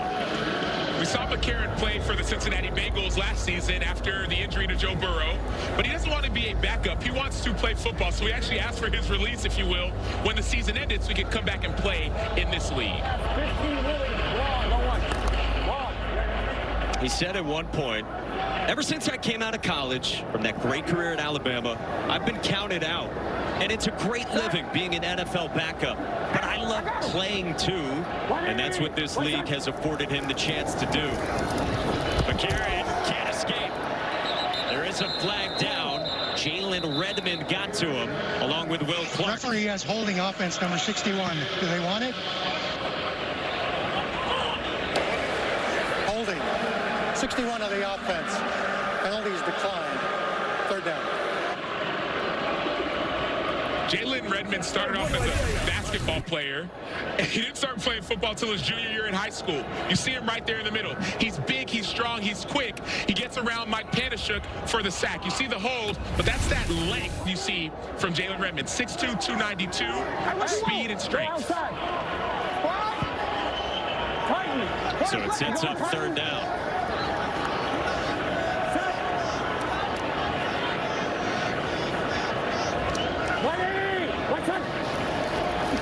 Four-man rush. McCarron sideline, and he got it complete to Jamarcus Bradley. The former Browns wide receiver for a couple of seasons has a first down after 18. Jamarcus Bradley played quarterback in high school, so he understands what quarterbacks think. The one thing he's known for is his work ethic. This is timing. This is patience. This is practice. And so the work ethic, the timing, the understanding of what the quarterback is looking at is what helps that route be so effective. The locals love it here in St. Louis at the Dome. This place just craves football. Mateo Durant, former Duke Blue Devil, squirted forward. Or a good gain on first down. Well, the attendance has just been announced, and how about this? 40,317, a modern spring football record in St. Louis. 19 Springer, lead hot. So we were staying at a hotel right close to the St. Louis Cardinals game. The baseball team had a big win. I saw Battlehawks jerseys as the game was ending. People were walking out. It was outstanding. Breaks the record of a little over 38,000 last year here in St. Louis. Go. Up the middle, Durant on second down, close, 3rd and 1, storming. That's what I was going to say, Mike, though. You think about the record that they just broke. It was one they set themselves last year. That's how into it this fan base is. It is different. Like no other spring football is like this experience.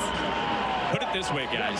It's more fans than were here in this venue to watch Beyonce in 2016, the Rolling Stones in 21, and Guns N' Roses in 2017.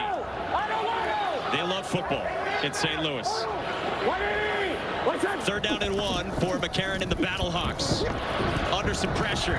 McCarron to the edge, trying to reach He was run out by Jalen Redmond.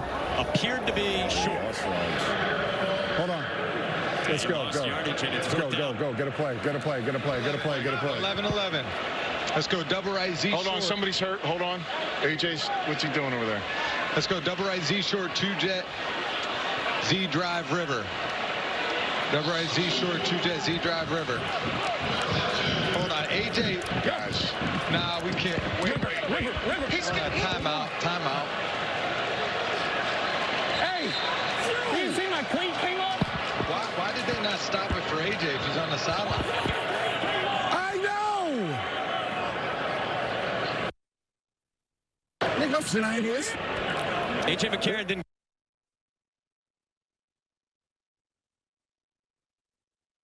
To the dome. Allegiances are born and rivalries are formed. In the United Football League, fandom isn't given, it's earned. So grab the official UFL gear and rally because it's time to ball out. Get hoodies, shirts, hats, and more, and feel the rush of victory. Who will you choose?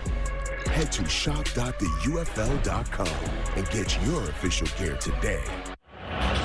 Professional football in the spring. St. Louis up by 3 on Arlington. And St. Louis had to use a timeout after this happened to A.J. McCarron on the sidelines. And we bring in Mike Pereira in the U.S. Army Command Center. And Mike, you're not going to stop the play clock for a shoe coming off. No, we're not. If they're untied, it doesn't stop. You take it off, throw it away, play with one shoe. But if it's not an injury situation or illegal equipment, then you don't interrupt the play clock or the game clock. Thank you, Mike. So we get that level of access and transparency and officiating. And we've got a huge 4th down and 2 for A.J. McCarron and the Battlehawks. From the plus 49. Pressure comes. McCarron gets rid of it to Butler to move the sticks. The Iowa State product out of Baltimore moves the chains. I love this play call for a few different reasons. Number one, last week there was a 4th and short. They ran the ball. A.J. McCarron said, keep the ball in my hands. Now we see a 4th and short. What do? They keep the ball in the quarterback's hands, and he makes the right decision. We're in the 3rd quarter in week 2 in the United Football League. McCarron, screen. Darius Shepard played with Easton Stick. Chargers quarterback in college, 5 yards. Harris the tackle. All right, so if you're flipping over tonight, maybe you're watching a lot of different sports going on around the country, glad to have you with us. That's Anthony Becht. He's coaching St. Louis against Bob Stoops for Arlington. We had a ton of points scored in the 2nd quarter. Arlington, the XFL champions last year. St. Louis, one of the best teams in that league. Now a new spring football league.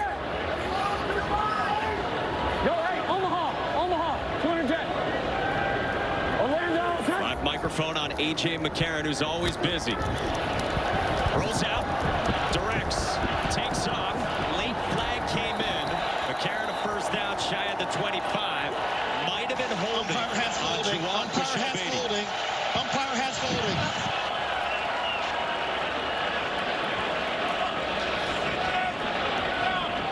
We listen in on the referee channel. Offense number 73. Okay, we're going to offset those and replay 2nd down. What number, Karina? 5. And number 60. Cheese it. What number, Cheese it? 72. There are fouls by both teams. Holding, 73 of the offense. Holding, the 5 of the defense. These penalties offset at the previous spot. 2nd down. So Ajane Harris, the corner, and the right tackle, Michelle Beatty. So you're going to see the hold by Ajane. Really the hold by Bushel Beatty. But I love the movement in the pocket. Counter press. Gino, why did he do that? You didn't have to do that. It was after the fact. Oh, my God. Blame it on the old line coach, huh? So wipes out 10 yards with A.J. McCarron's feet. 2nd down, and this is Wayne Gallman. national champion at Clemson, former backup to Saquon Barkley, lost a yard. Now it's third down for the Battlehawks, up by 3. No, cheetah. Empty right, stack. Right hash. Empty left stack. 50 smash. F drive. Empty left stack. Can you make this one here? 50 smash, F drive on 1. You can hear the conversation saying, can he make this one? We're going to field goal from here. You're going to see a smash route, but also you're going to see that a lot of underneath route, crossing routes. And wondering if Andre Schmidt could make from around this distance. Third down and 6. McCarron on a crosser, and it's dropped by Blake Jackson. Now it's 4th down. Go for it. Let's go. Go for it. Let's go. Get in the huddle. Andre Schmidt missed from 53 earlier, so Anthony Beck's going to go for it here from the 38, which would be 55. 2-jet Chevy, F pressure, wide basic on 1. You like that call? Yeah, so I'm expecting the tight end to essentially run an underneath route.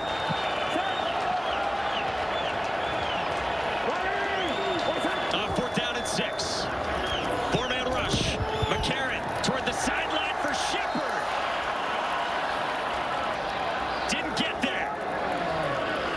A stand for Arlington and a J.N.A. Harris and coverage. Pass is incomplete. Arlington will take over on downs. Timeout on the field. The former USC Trojan, all XFL last season, led the league in interceptions. Standing firm against Darius Shepard. Drops and a stop on 4th down. I'm not hearing anything back from you. Coach Beck is challenging. Okay, hold on. Everybody hold on. Let me and Mayday have this conversation. Mike P., Mayday, yes. Do we have a challenge? Yes, Mayday, can you hear me? St. Louis challenged defensive holding on that play. I cannot hear anything from you. Jimmy, can you hear him? One more time, I can Frank? hear you, but it's very quiet, Frank. Can you talk louder? Frank, say one more time. You have a challenge? Okay. St. Louis challenged defensive holding on the 4th down pass play. Okay, who's he challenging? Which play? Which player? The player covering the receiver. Number 5 was the defender. Okay, we're looking at it. Thank you. Hey, real time from away.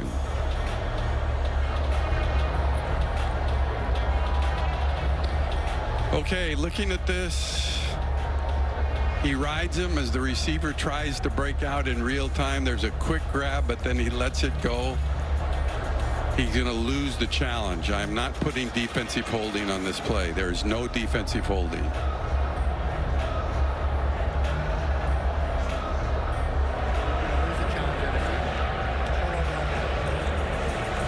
Okay. We didn't get it.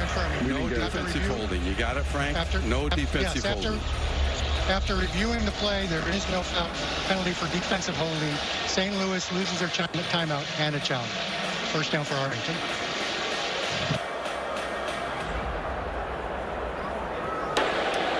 After reviewing the play, there is no foul for defensive holding.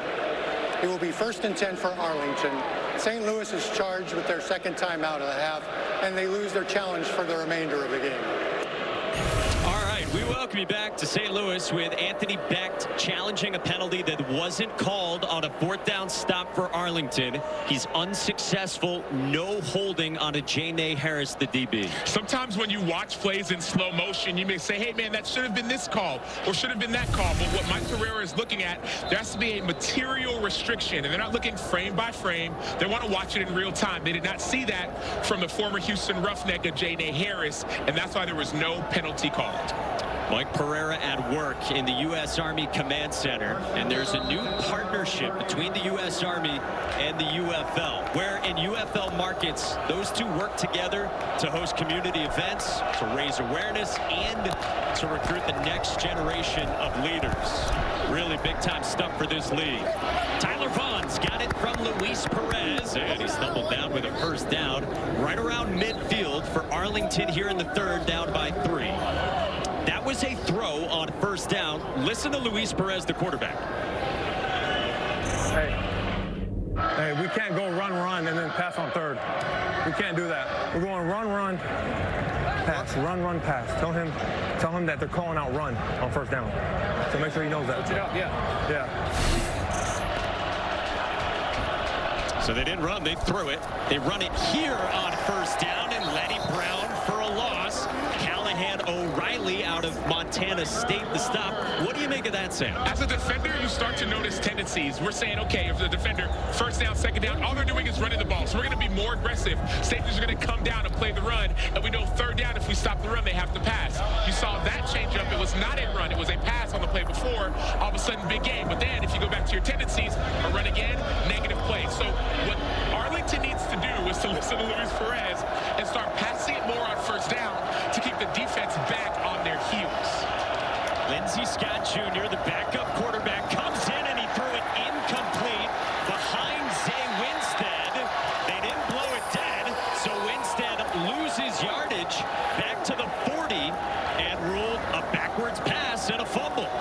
And that's the negative side of running it on first down, not getting positive yardage, because you go to second and long where you have to start being more creative. Hey, obvious pass usually. Frank, mayday here. Let's reverse this quickly to an incomplete pass. It was forward.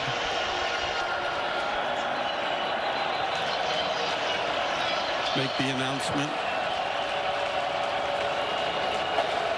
After reviewing the play, the pass was forward and incomplete. Forward and incomplete. Third down. Third down. So forward pass, incomplete, not a fumble, no loss of 10. Look for my signal. Hey, remember, come back to convert with cover 2. Hey, triple right, C, 63 Cobra on the clock. Ready? Oh, take. Okay.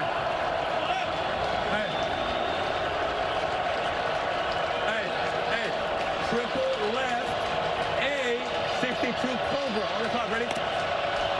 Luis Perez stares into the teeth of an attendance record in St. Louis for third down and 11.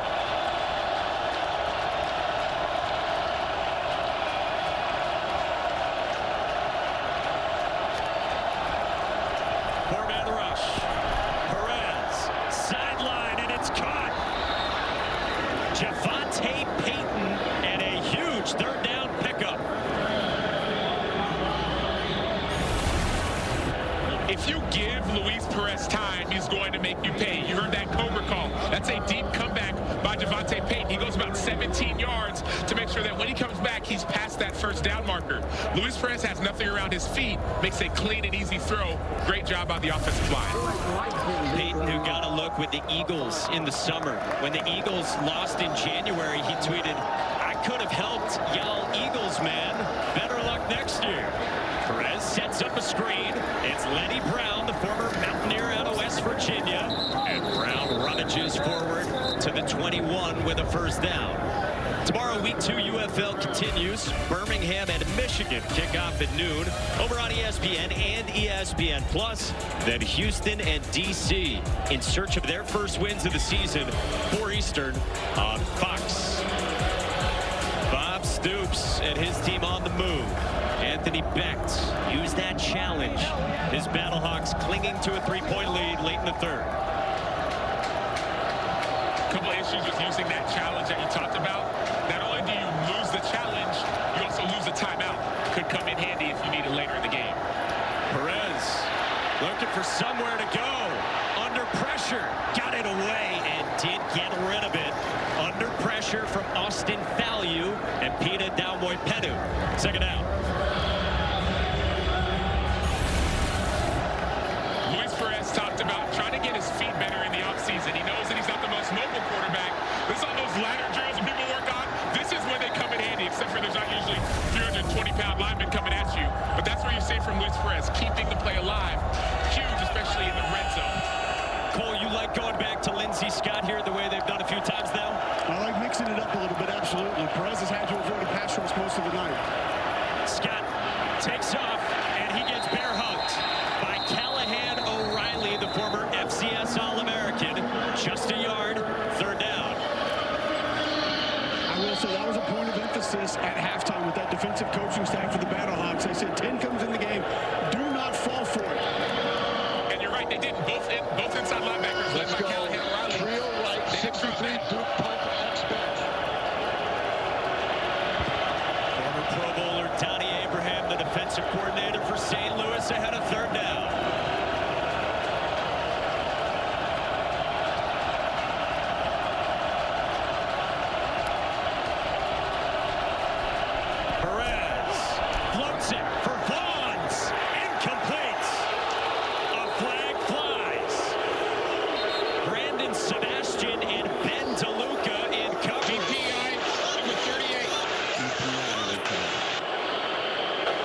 pass interference with 38 of the defense. 15-yard penalty, automatic, first down. The former BC Eagle, Brandon Sebastian. Can't do anything with it. Just short of the 5. Right. Back a little bit, Steve. It might be worth talking back about a little this, Alex. Yeah, just short of the 5. Yep. So Mike just said it. Mike Pereira, you don't like that call, but the challenges are already used here. Stop throwing on the field. Yeah, if there was a challenge made on that, or if that would have happened inside of 5 minutes of the fourth quarter, then I could have gotten involved. But to me, I don't think it's defensive pass interference. I think it's more offensive pass interference. But either way, with no challenge, can't do anything. Thank you, Mike.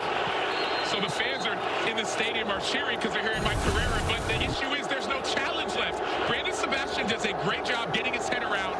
That was not a defensive pass interference. So if St. Louis Battlehawks and Anthony Beck had a challenge, they could have used it, but they don't, and they didn't. Lindsey Scott with nowhere to go. Ran right into the arms of Callahan O'Reilly for a loss.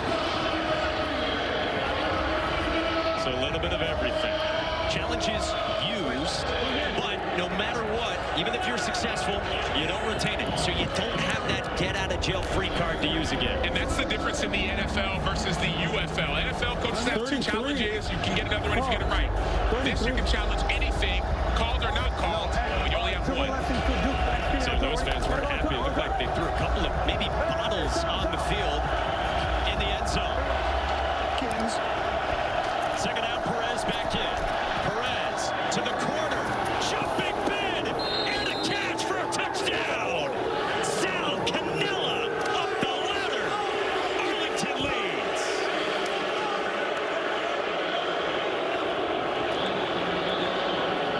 Sal Cannella was the main target for this Arlington Renegades team last year. This year they said they have more weapons, but still they go back to him on this corner route in the end zone. Sal Cannella said, "I'm sorry, Ben DeLuca, too small." He caught it. Yeah, go up 4 points. Yeah. What hash? What hash? Middle, we're going for on the trouble. Ready? 3-point lead. Bob Stoops, you heard, wants to be up by 4. So he elects to go for 1 point from the 2. You can go for 1, 2 points, or 3 points. We don't kick PATs. Perez rolls, plants and fires, and it's batted away by Willie Harvey. So it stays a 3-point game.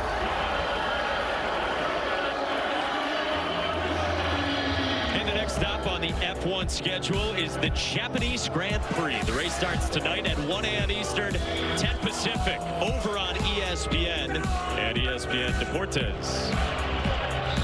Well, here in the Battle Dome, they're not pleased with that penalty there. But Arlington has the lead. 28 ticks to go in the third. This was the wrong call. Brandon Sebastian actually gets grabbed, number 1. Number 2, his head is back towards the ball. Number 3, he's playing the ball. All signs do not point to DPI, but it was called.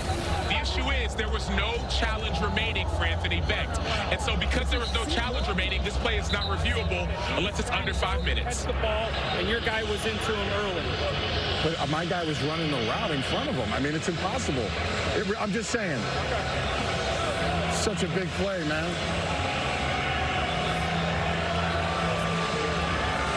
So again, here in the UFL, you get this access and transparency.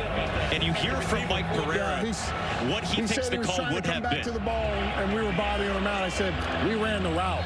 He came on us. It's a terrible. So you hear it from all angles of everyone's thoughts on that flag, which changes things here in the third. First lead for the Renegades. There is Darius Shepard, reigning XFL Special Teams Player of the Year, and he bolts out to the 47 to Stormy Bonantoni with Sal Cannella. You have a pretty good friend in quarterback Luis Perez, because in addition to throwing it up for you to go and get it, he was also fixing your hair before this interview. Yeah, I mean, that's my guy. He's going to be by me, help me out, throw me the ball. Hey, he knows what's going to happen. What was the play? Did you know it was coming to you and you just needed to go up? Yeah, I mean, not a lot of action here in the first 3 quarters. Not a big deal. Going to wait for my moment, wait for my matchup, a corner route, one-on-one with the safety. That's a 90-10 ball, not 50-50. Sir, thanks, Sal. Sal Cannella, who ended up in Auburn, playing for Gus Malzahn.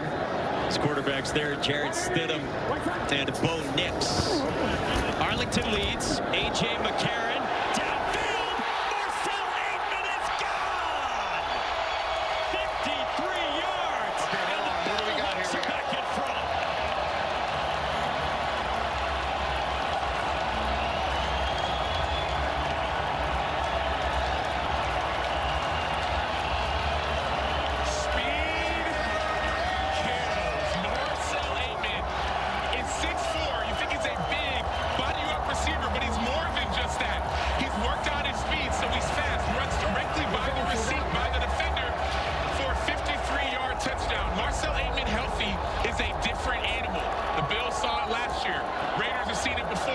All of a sudden, the Battlehawks and really the Renegades are seeing it right now.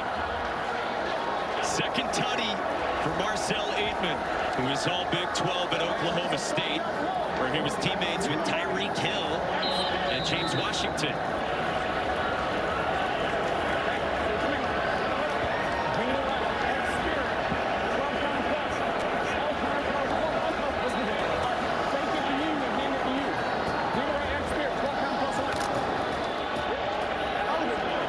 A.J. McCarron in the huddle. So counter plus. They're bringing an extra lineman as they pull him around. And that tight end, Jake Sutherland, off the ball. They go for 1 from the 2, trying to make the lead 4. Up the middle to Rant for a 4-point lead.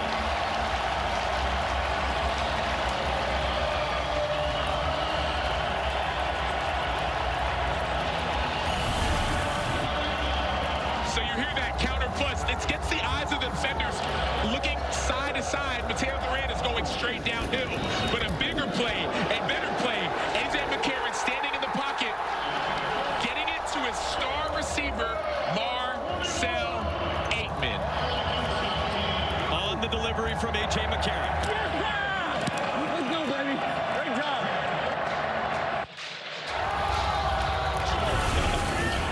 All right, I got Battlehawks quarterback A.J. McCarron. Take me through that touchdown pass. Just what was the look?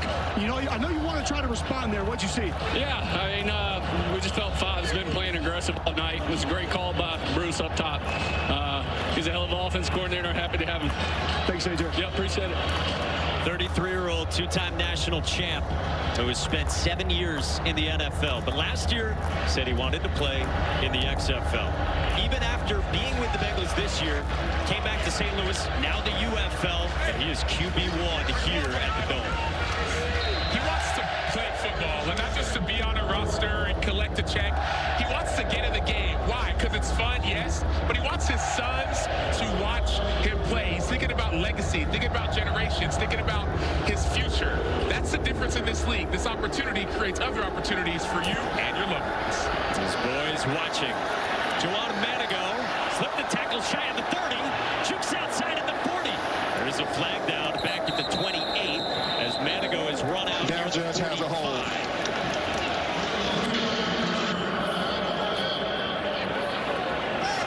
Hold number 9 on the return team. Yeah, flag's good. Flag.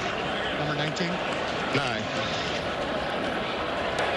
During the return, holding for 9 of the return team. 10-yard penalty being forced from the spot of the foul. Be first and 10.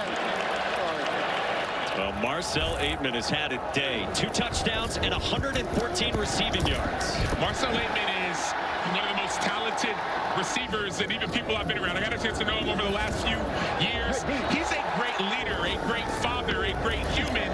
But when it comes to football, he's been waiting for his opportunity. Injuries sometimes can deter people's growth. When you get that health in front of you, you let the world see you, and that's what he's doing. Play in and play out. It is the most receiving yards by a player so far in a UFL game through 2 weeks. He's the first player with 2 receiving touchdowns this season. Luis Perez back to work. He finds Tyler Vaughns, the former Trojan of USC. Broke a tackle, took it past the 30, and he's got a first down. St. Louis, quick strike, back in front. Bruce Gradkowski loved it. This presentation of the UFL will continue after these messages and a word from our ABC station.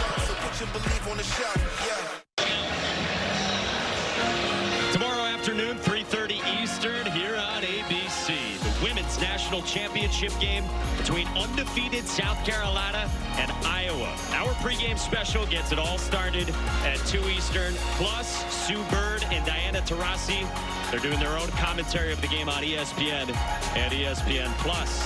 Arlington's OC is Chuck Long, former Heisman runner-up at Iowa in 1985 to Bo Jackson. And we asked him about Caitlin Clark, and he said she is the Taylor Swift of women's basketball. And he said he is so impressed with how she's handled absolutely everything at her age.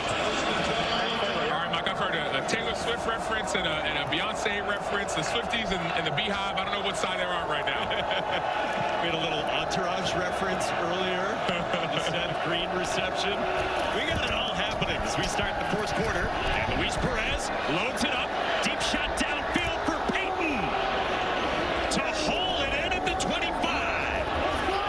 Javante Peyton for 43 yards. First down, what do you see? A pass. Luis Perez has noticed something. He said the defense is onto us. Let's make a change. Let's change our usual tendencies. I know we want to run the ball. Let's not do that anymore. Why? Because we're going to get some deep passes if we allow it. Glide. On the clock, ready? Super cerebral quarterback. We've talked about that with Perez. Chuck Long said to us he could call the entire game on his own if he wanted to. From the 25, Davion Smith. Callahan O'Reilly, 6 yards. We've got 38 points so far total, Stormy. Renegades driving, and all we need to hit that over, we talked about at the beginning of the broadcast, is a field goal here. I'm sure they're hoping for plenty more. I'll hit you with some more betting nuggets, though, after this play. See, the over-under was 40.5, and all unders so far through the first 5 games in these 2 weeks of the UFL.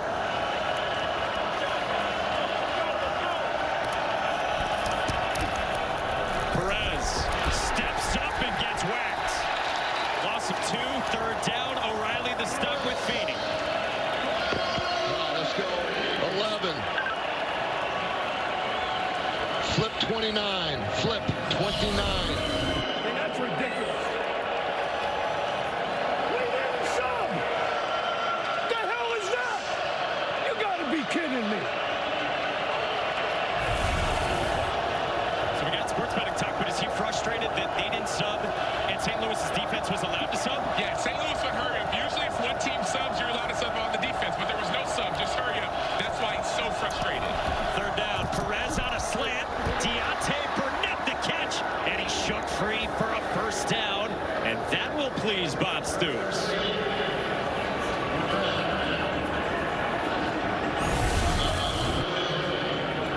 So big time play by Burnett. You see Willie Harvey trying to get the interception. He's a second late.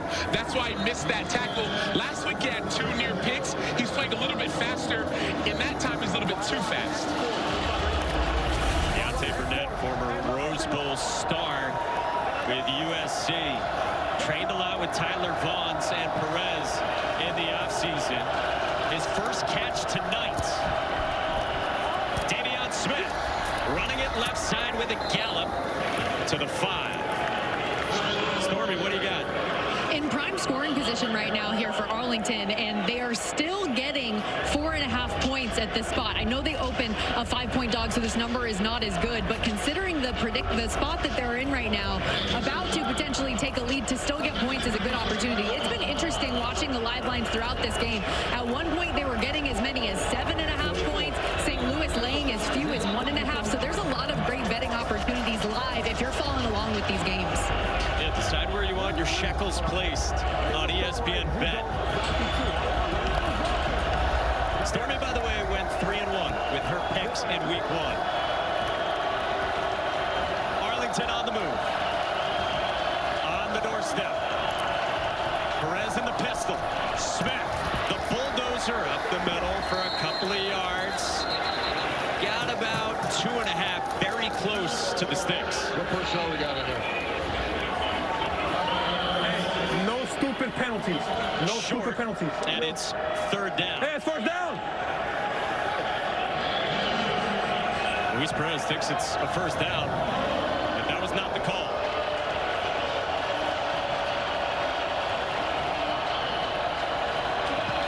Can't challenge it anyway. Play clock is winding down inside of 10.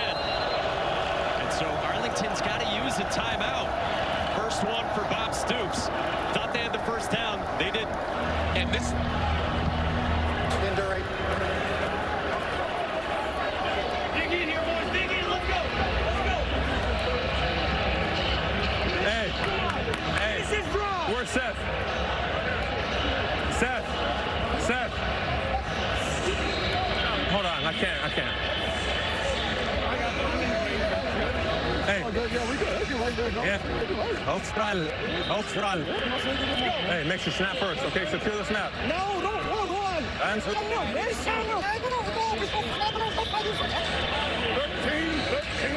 Okay. 13.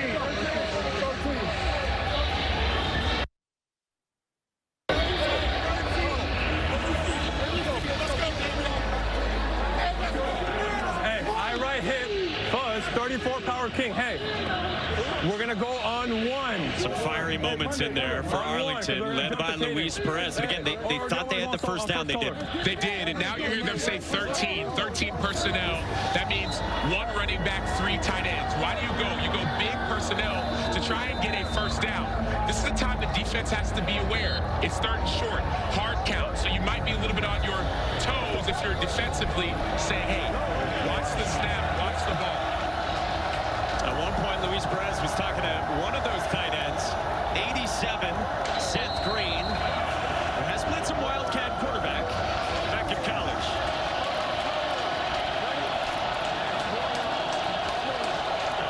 So we said on first color, not on HUD, not on one, but on the color. Once you're that color, then you can start moving. Green, the fullback, in front of Smith. It's Smith, right side, plunging forward. And he's got a touchdown. Arlington surges back in front on the road in St. Louis.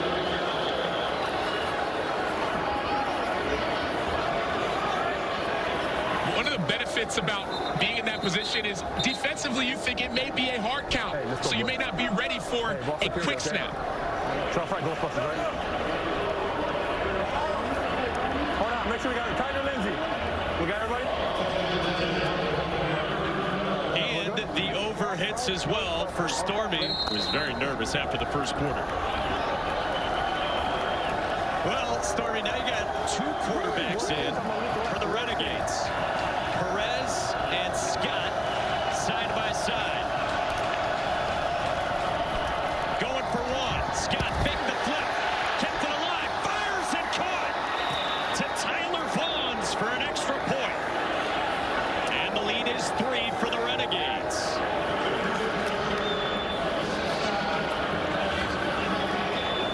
Lindsey Scott escaped Willie Harvey, and Tyler Vaughns did the rest. And Arlington is up by 3. Our 3rd lead change. Back and forth we go. The over hit. Why wouldn't you bet the over in the United Football League? Bob Stoops, he's happy now. Nice play, Lindsey. Hell of a play. Great drive, Luis. Great drive. Good job, man.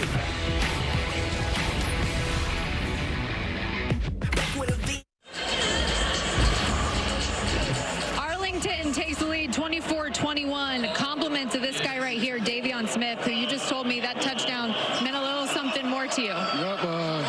Just lost my brother on Wednesday.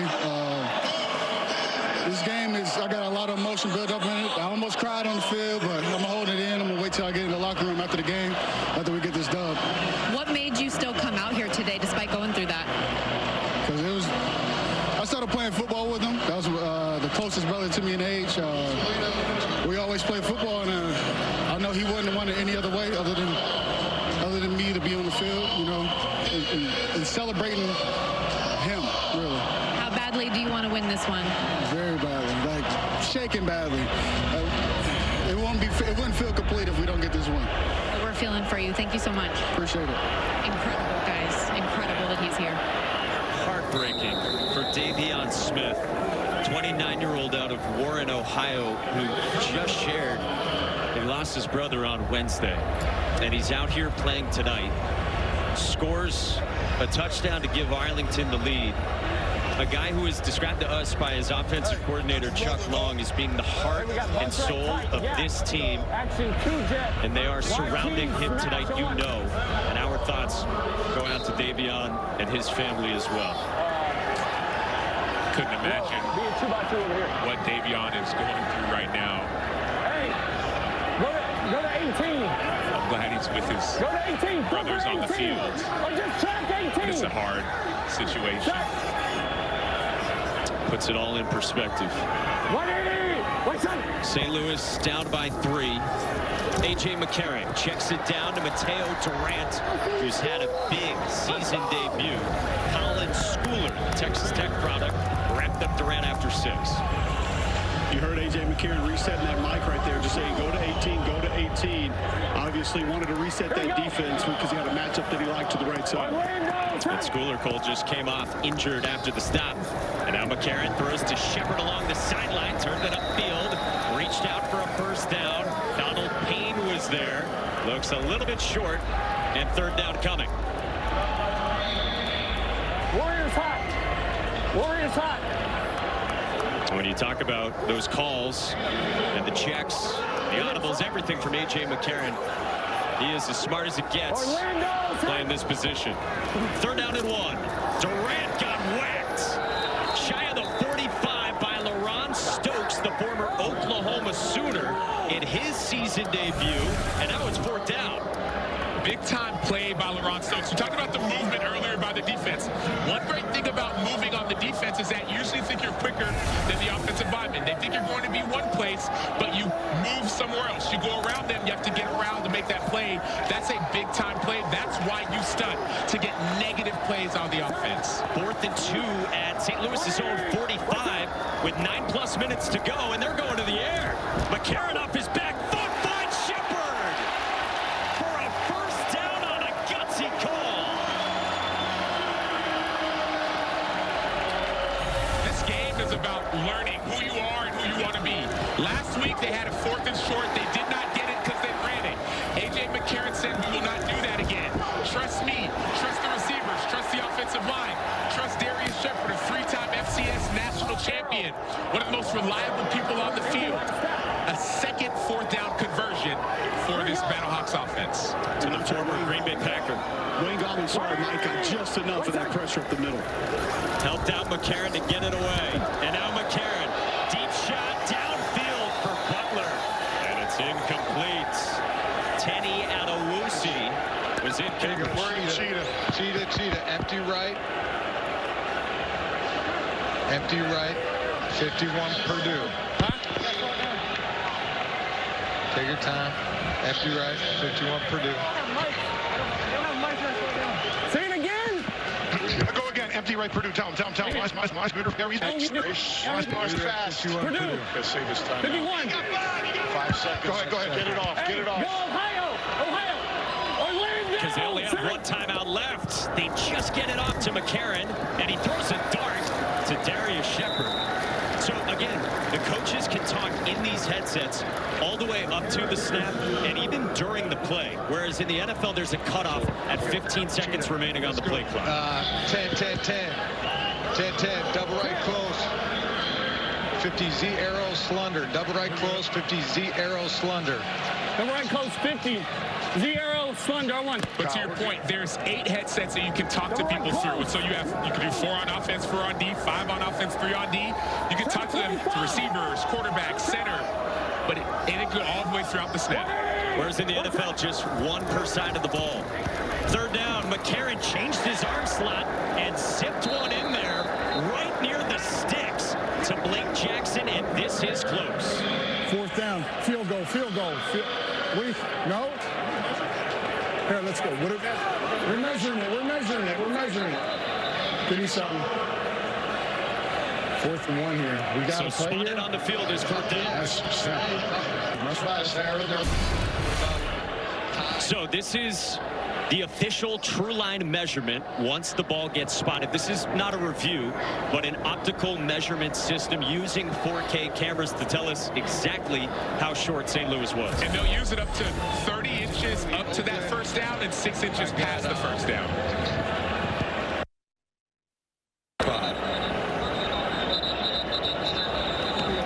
Field goal. You're welcome. Kick the field goal. Field goal. Field goal.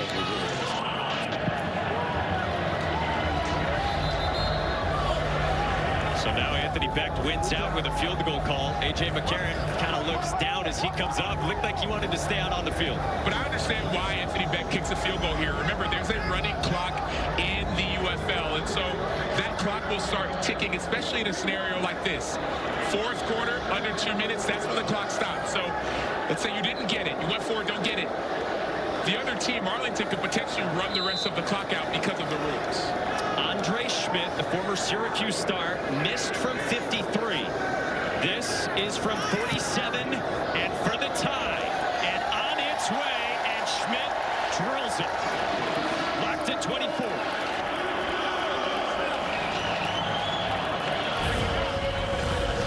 Former walk-on at Syracuse who burst onto the scene in 2018, won the Groza. He ties it.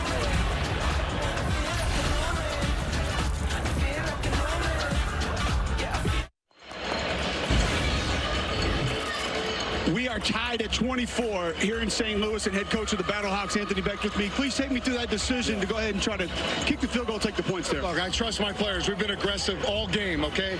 We got to get points in that scenario. We had that last 4th down. We got a challenge. We got the challenge taken away. Just want to make sure we feel good about what we do. I got trust in my kicker, and our defense is due for a play. I know it's coming right here. I trust them. We're in good shape. That's why we took the points. Thanks, Coach. All right. There you go, fellas. Feels something good coming from his defense after Andre Schmidt just tied it with a field goal. We're locked at 24. The over has hit. Spread was 5. St. Louis favored by 5 here at the Dome in front of a record crowd for modern spring football. More than 40,000 in this building. Lifeline at 1 and a hook for the Battlehawks. Both teams have scored on 4 of their last 5 possessions with 3 touchdowns each in that stretch. Manigo to the 35. Tomorrow, week 2 in the UFL continues with Birmingham, the league favorite, and Michigan. Kickoff at noon on ESPN and ESPN+.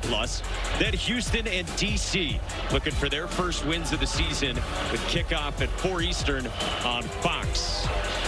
Luis Perez, the ultimate underdog, leads the Renegades on the road. Wagon forward, lock, fire, access. On the clock, ready? A leader who, after the draft, asked his GM for every single player's phone number and email address, sent them all a personalized note, trying to instill camaraderie with this group. Hands it off to Lenny Brown in there for Davion Smith. And a good gain before the tackle from Quinterio Cole out of Louisville. As soon as he got to the team, he said, I want to get to know the players and not just a general group text, individual guys. He researched them, learned about their background, their history, and he reached out to them. He's a guy who has thrown with, lifted with Drew Brees. He has stayed over at the house of Kurt Warner. Told us, I think I could be another Kurt Warner story trying to get to the NFL. He's got 2nd down and 2. It's Lenny Brown again, the former Mountaineer of West Virginia, swallowed up by Carson Wells for no gain, and it's 3rd down. He said that teams like winners, so we're trying to get these wins. 3rd and 2. Yep, right hash. All right, let's go. 13. Let's go Trey left close, 35 duo find. Trey left close, 35 duo find. Hey, here we go. Hey, Hulk right, 53, you surf on the top, ready?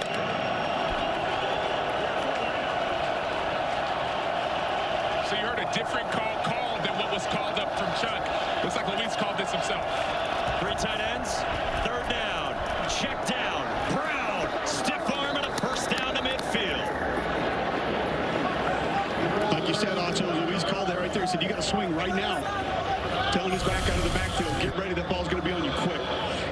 communication by Luis. He keeps his eyes down the center. Safeties, linebackers are looking at his eyes. Then he swings it out to Brown on that critical third down. Block, fire, access. On top, ready? Hey, look for my signals over there, guys. 25-year-old Letty Brown beside Luis Perez.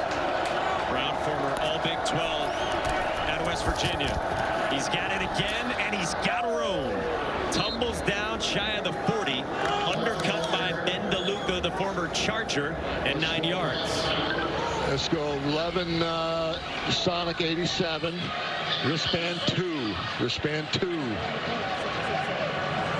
Sonic, 11 Sonic. Hey, sniff left. Pull 2. Z-Force glide on the clock. Ready? Gotta go. You want to be a winner? You want the NFL to notice? These are the moments Luis Perez craves. Second down to the air on a slant to Tyler Vaughns for a first down to the 33. I'm lucky that wagon again. No, let's go 1187. Wristband 4. 1187. Wristband 4. We got the 15 sub duo. Hey, unbalanced. Listen up. Unbalanced trips right. A. 15 sub duo. X force Z dart. On the clock. Ready?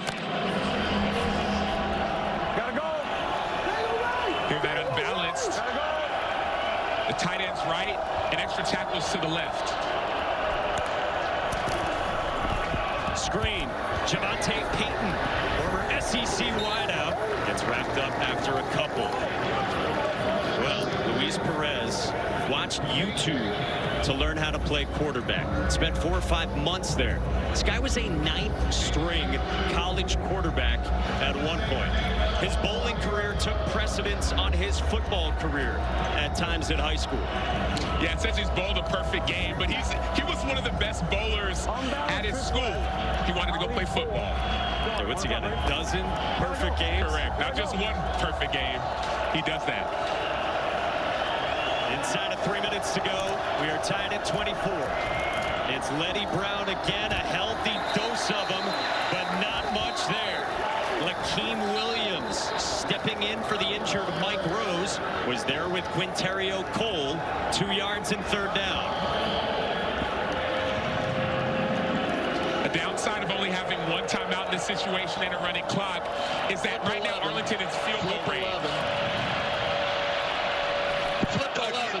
Flip 11. Let's take a timeout. 63, wide drive, X hammer circle. Ready? Play clock at 5. Into the teeth of this storm in St. Louis. Got to use their second. What do you think, Karina? 203? 203? 203. Arlington. 30 seconds into race. Listen in to Luis Perez with 2:01 to go, tied at 24. Hey. What do you like? Okay, tell him let's go empty. Let's go empty. Let's go empty, okay? Tell him I want to go like, or no, not empty. Let's go, what was the pass? Okay, hey, 6, triple left. H to A, 62, Duke, skinny, and I can get to something, you know, if I see something else. Be ready for 0. They're going to try to knock us out. Yeah, hey, if they go, hey, listen up. If they go, hey, huddle.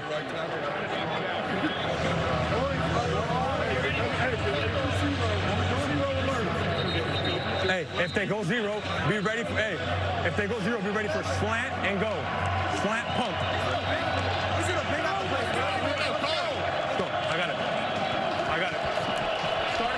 Empty. Hey, wait. Hey, we're going, listen up. We're going 6, triple left, 62, Duke X skinny. On the clock, ready? It's not even that he can call his own plays. He does call his own plays. That's the beauty of having a cerebral quarterback.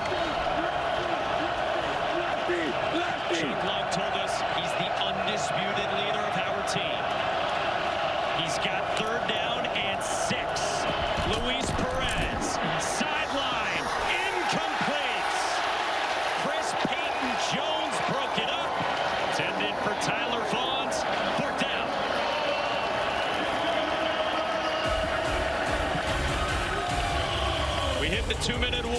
step aside in St. Louis.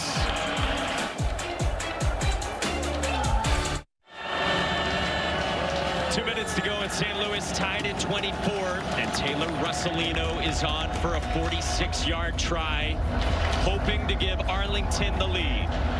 34-year-old from the Division III ranks, has played one NFL game ever, but he's been in pro leagues for over a decade. Kicked for a team called the Voodoo 10 years ago.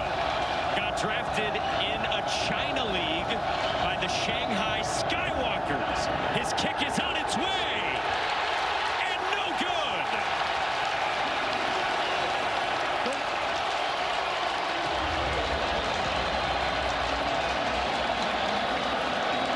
Crowd noise, high snap, hard to get down, pressure moment, unsuccessful.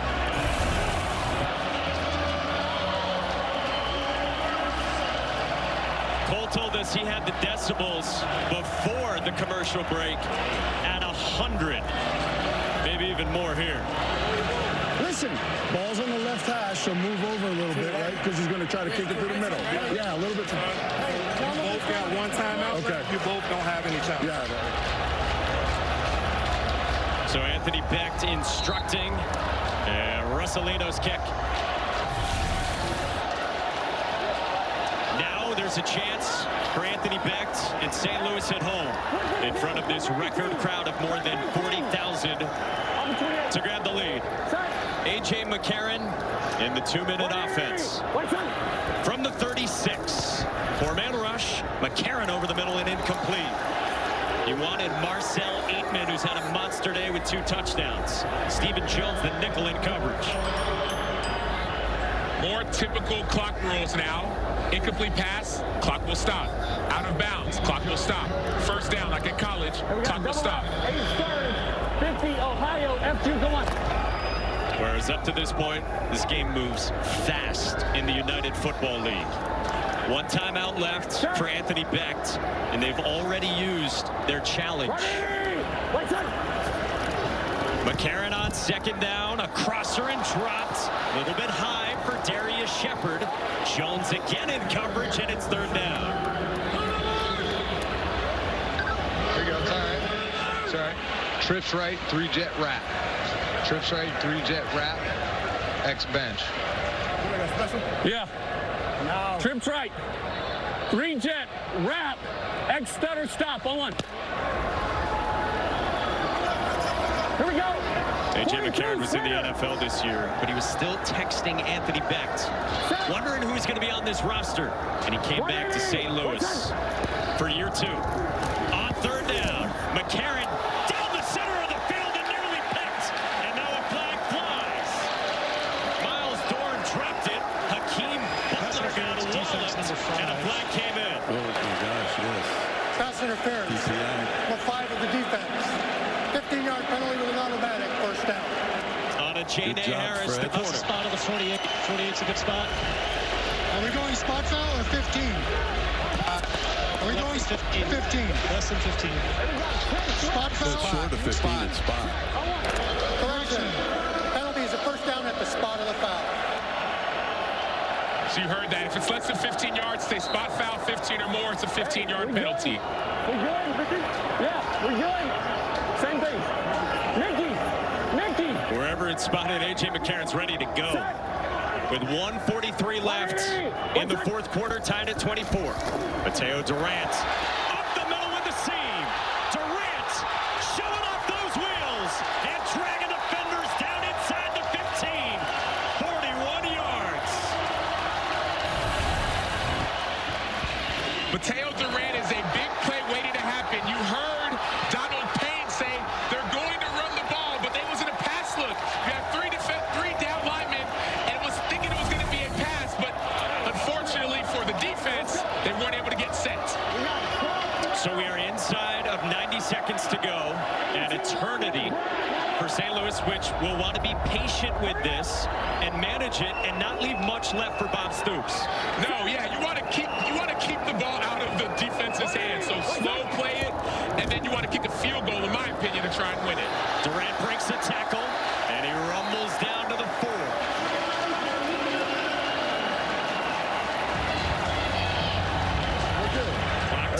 inside of a minute. Let it go down. One timeout left to use to maybe set up their kicker, Andre Schmidt, should they not get in.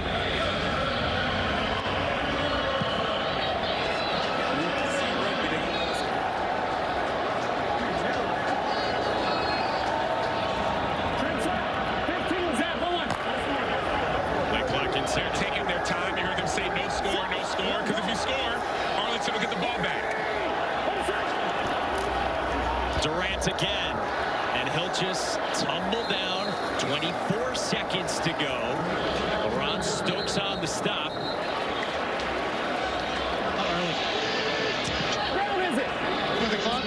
And Bob Stoops will use the timeout. And the UFL season continues next Saturday. The DC Defenders against the Renegades at 1 on ESPN. Then Memphis, Birmingham on Fox. And Sunday, right here on ABC, a doubleheader. Houston, Michigan at noon. St. Louis, San Antonio, led by Wade Phillips at 3 Eastern. 23 seconds to go. Now they've added 2 to 25. You have that timeout left. It's 3rd down and 1 for St. Louis. Yeah, at this point, I still think you want to try and play for the field goal. If you score, you give the other team an opportunity to score again. You don't need to do that. Play for the field goal. Try and get a first down without getting a touchdown. Yeah, but I'm going left. Yeah, it looks like McCarron's just going to go down. He said he's going left to Hakeem Butler. So he does. He goes down. It'll be 4th down. Clock rolls to 20. Anthony Becht can use the timeout and set up a chip shot for the win for Andre Schmidt.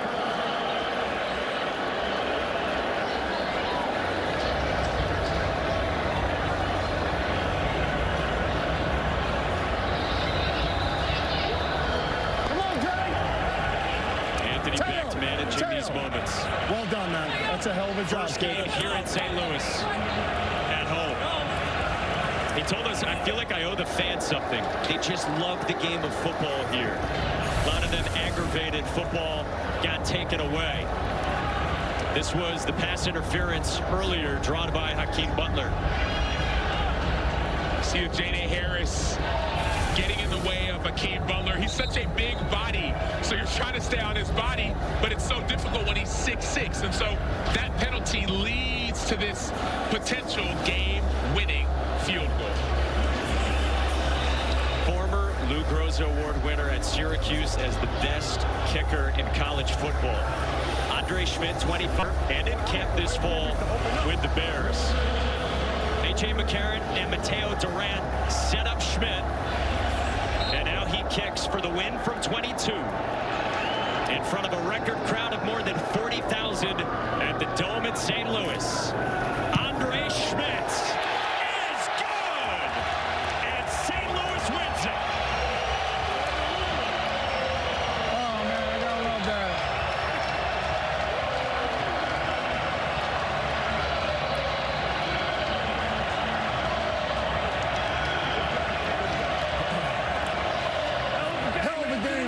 That's a show right there, man. Yeah, that's a hell of a game. We'll see you, man. Thank you. I'll see you over there. All right, man. Good game, man. Yeah. Good game. Anthony Becht takes down Bob Stoops. That does it for Sam Acho, Cole Kublik, and Stormy Bonantoni, and our entire crew led by Alex Farmartino and Chuck Ciccarello. Mike Monaco saying so long. Coming up next, your local news on most of these ABC stations.